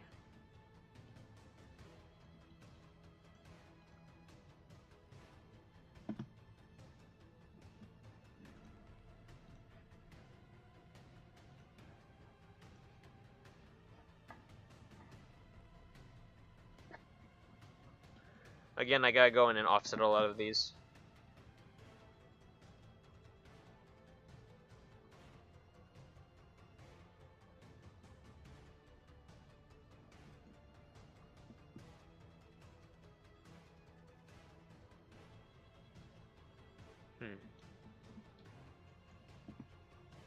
I'll offset them now, actually.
Okay, so I got offset all of this together,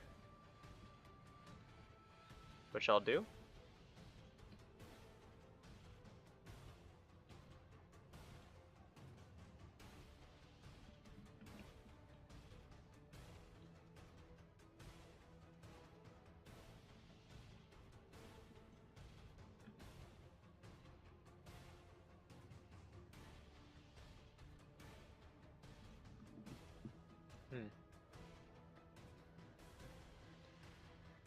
Yeah, this is the guard guy. He's the fat guard.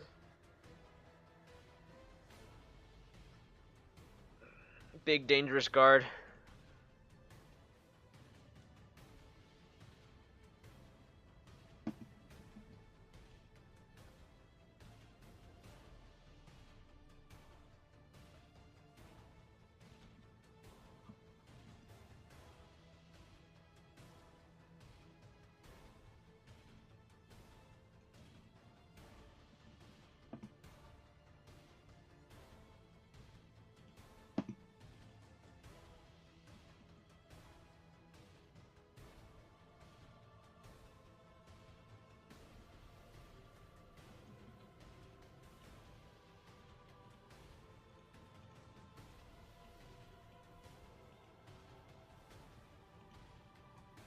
And he's really fat too. He's got, I think he has like double the health of the brawler.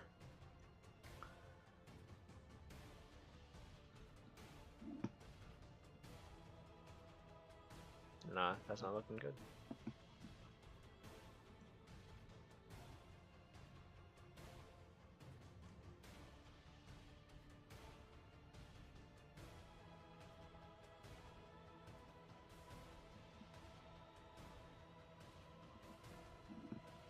Okay, let's do some offsets down here.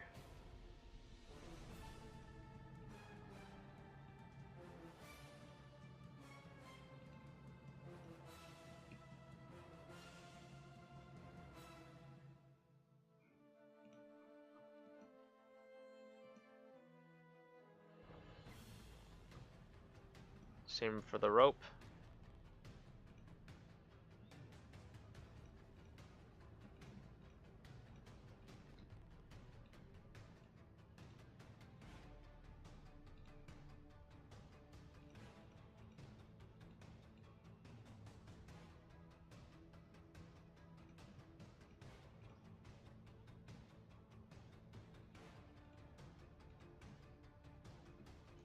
Guard riposte? Nah, not this guy.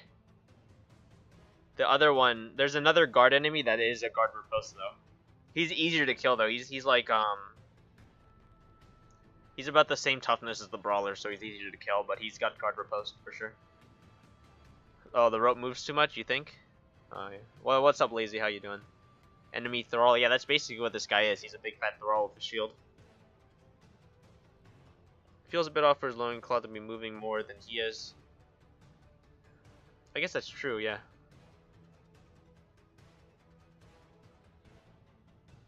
I can see it. Yeah, okay. I'm gonna go back and redo that then.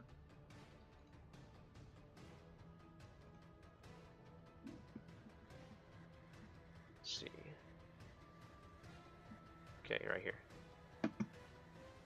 That's easy to undo though, so let's do that.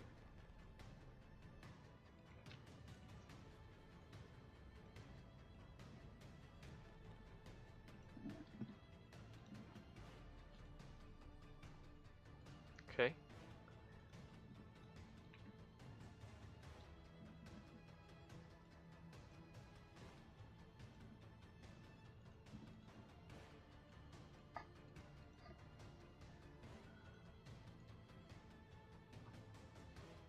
Cool.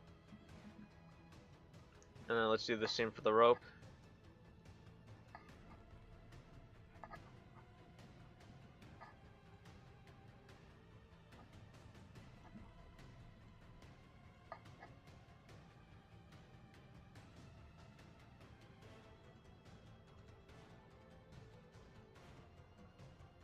Trombones.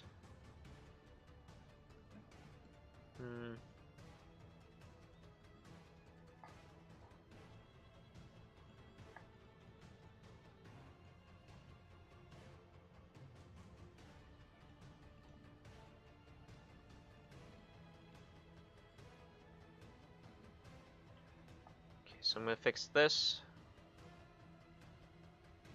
Because I would not like it. I would like for it to not bend in on itself. Now that the rope's not moving so much. It's whatever.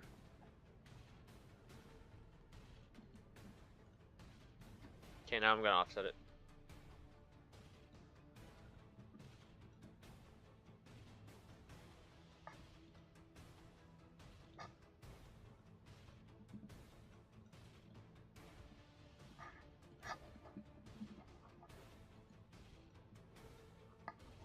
Okay.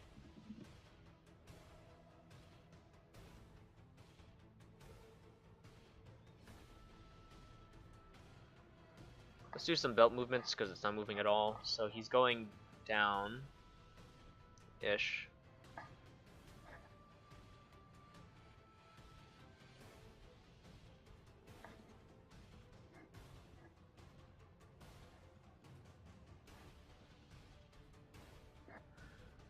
Okay.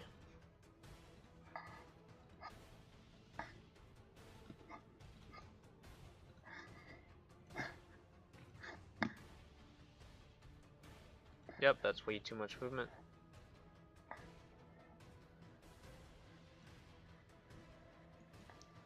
What's the offset like? Okay. Maybe if I just move it over, it'll look better. Nah.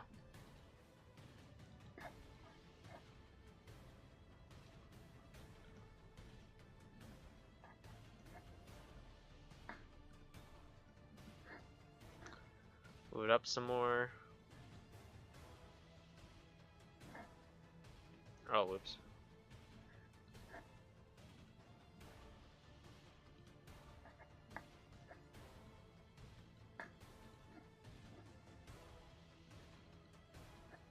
Okay, so it should look cool. I don't want it to move too much because it's a belt, but I do want it to have movement. Okay, that looks like a good amount of movement to me, so I think I'm fine with that. So now I'm going to offset it all to match up with the body slightly.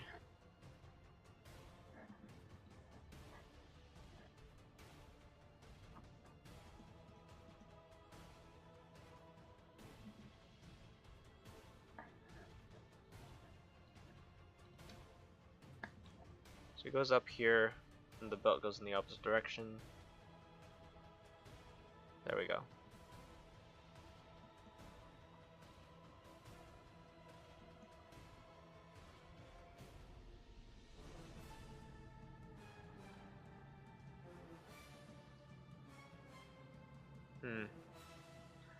Looks better now, that's good to know.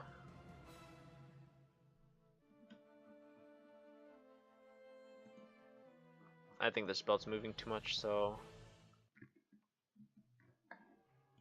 let's reduce that.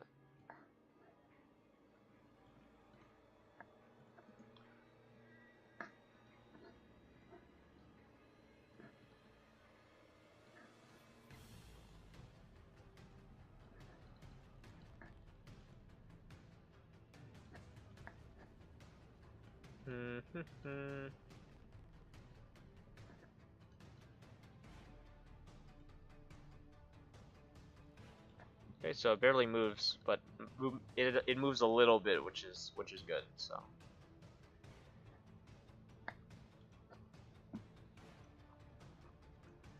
given he's like a brick wall, so I think that's a good amount of movement for it.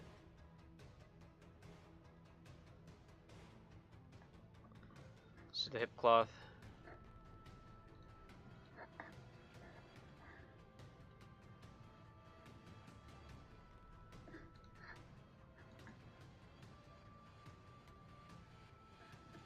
I'm gonna give more movement to the hand here.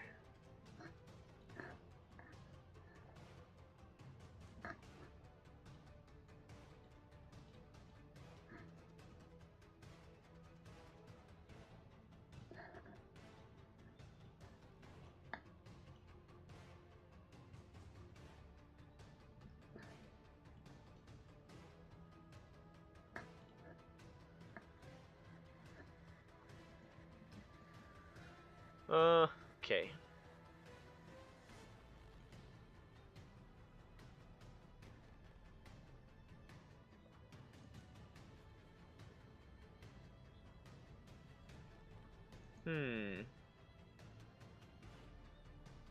High prot and damage, but like dodge and speed. Yep, that's what he is. Big fat tank. I think he's speed 2 in the game. For champion level, I think champion level that's basically speed 0. So he's slow, definitely slow. And he's just a big fat shield with pretty good damage, given the role that he plays.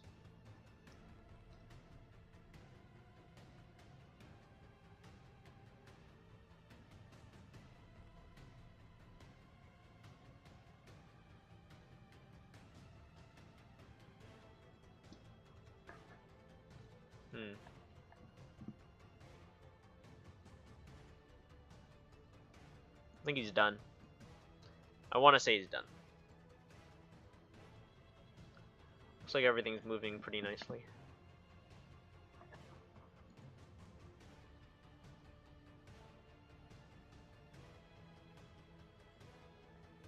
Okay, so I think he's done. I'm gonna delete the reference, guys.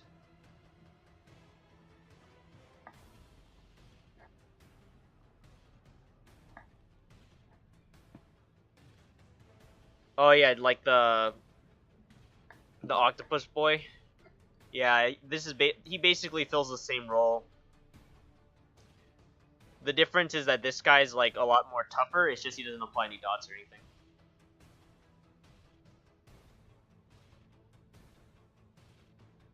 And you'll never run into two of these guys in the same party. That'd be just really dumb. You'll only ever run into one of them in a party. Ever. Unless like some summoning shenanigans happen, which could happen, you know, like summon 2 of them, but that's pretty rare, so I don't think that could ever happen.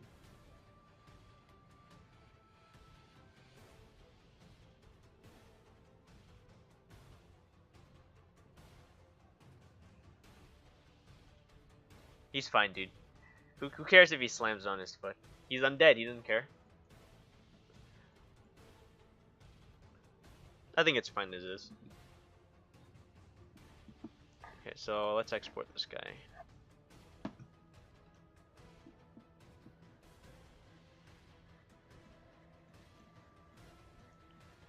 Okay, I'll leave that playing while I go upload this to Steam.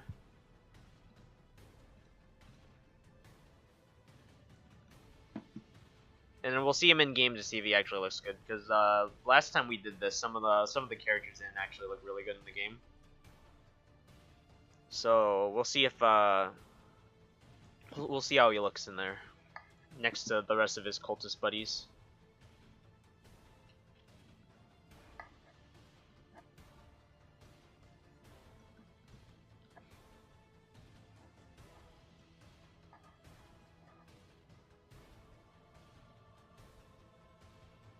Spine's menu animations.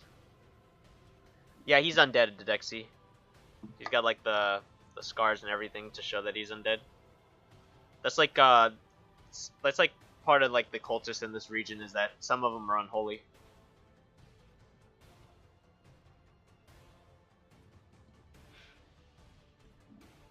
Spine's animations for their menu. Okay, so yep, it's done. Cool. Just gotta go download that real quick.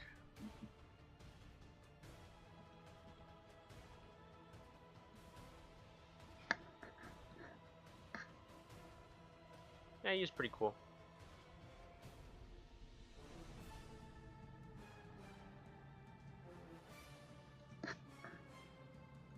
Okay, let's go check him out in game. Let me pause the background music.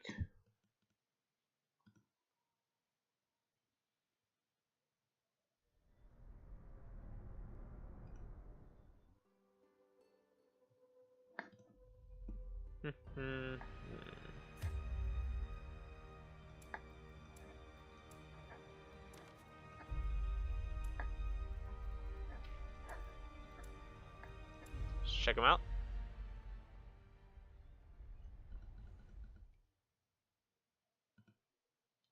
Yeah, so the cool thing is, I got like I'm making good progress on the poses for all the additional all the characters I finished already. But obviously, the one I'm working on doesn't have any poses done. But yeah, it'll look like as I do more and more streams, like the parties that I'll be featuring with these characters will look a lot more complete and finished, which is great.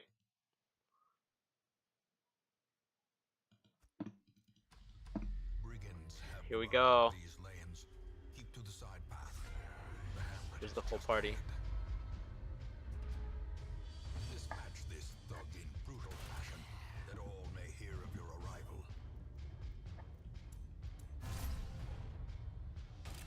The way is lit.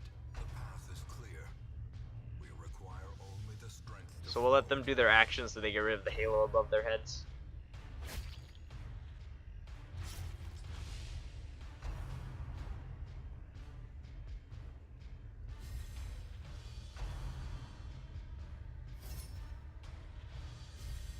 Okay, yeah, there's his guard, his fat guard. What's up, Warp Lord? How you doing? Yeah, we're just testing it out. I just finished the animation for this character, and we're checking him in game to see how he looks. So he's behind. This guy's kind of in the way of the shield, but that's normal. But yeah, see, he's like the biggest guy in the whole thing. He has more than double the health of the brawler.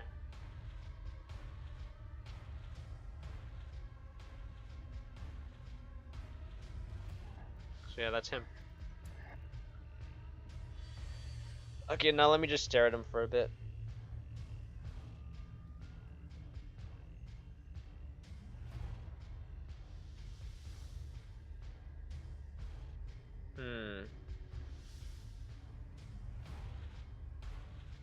Oh yeah, the bleed. 15 rounds.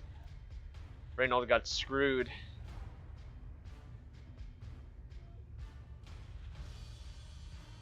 You think I could survive another round? I'm liking the animation though, like the spear smashing into the ground isn't like super invasive of everyone else's animation, and they look really cool as like a party together.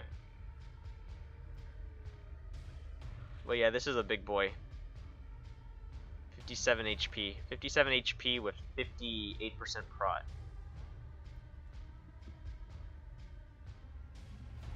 Oh, this? So some of the characters, some of the helmet designs for the cultists in this region are like mohawks. So instead of like the stress crown, kind of like this, where you can see it completely, it's like a mohawk. So sometimes, like when this character stabs, you can see her head from like a side view, and you'll see the full mohawk. Same with this guy when he does his things. But I don't have any poses done for this guy. Okay, let's see if we can survive another round.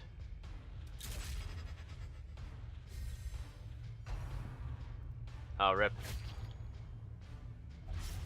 And now the true test. Yeah, I got you. Yeah, Iron Crowns. Or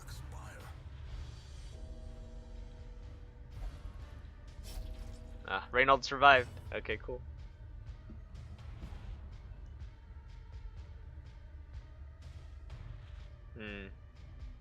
Still liking him. He's so cool. Okay, yeah. So if his shield was in front. What I like about this guy is that he's freaking huge. Like you can note, he's freaking huge. But for some reason in like a party like this with the cultists, he doesn't feel like he's super. He doesn't feel super invasive of everyone else.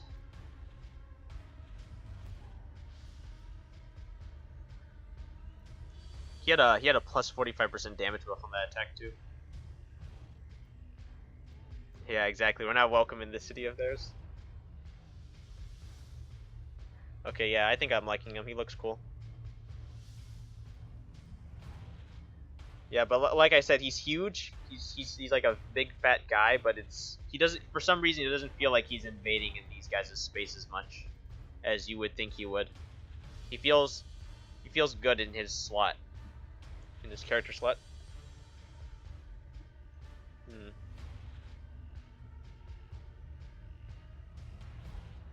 Yeah, he looks good.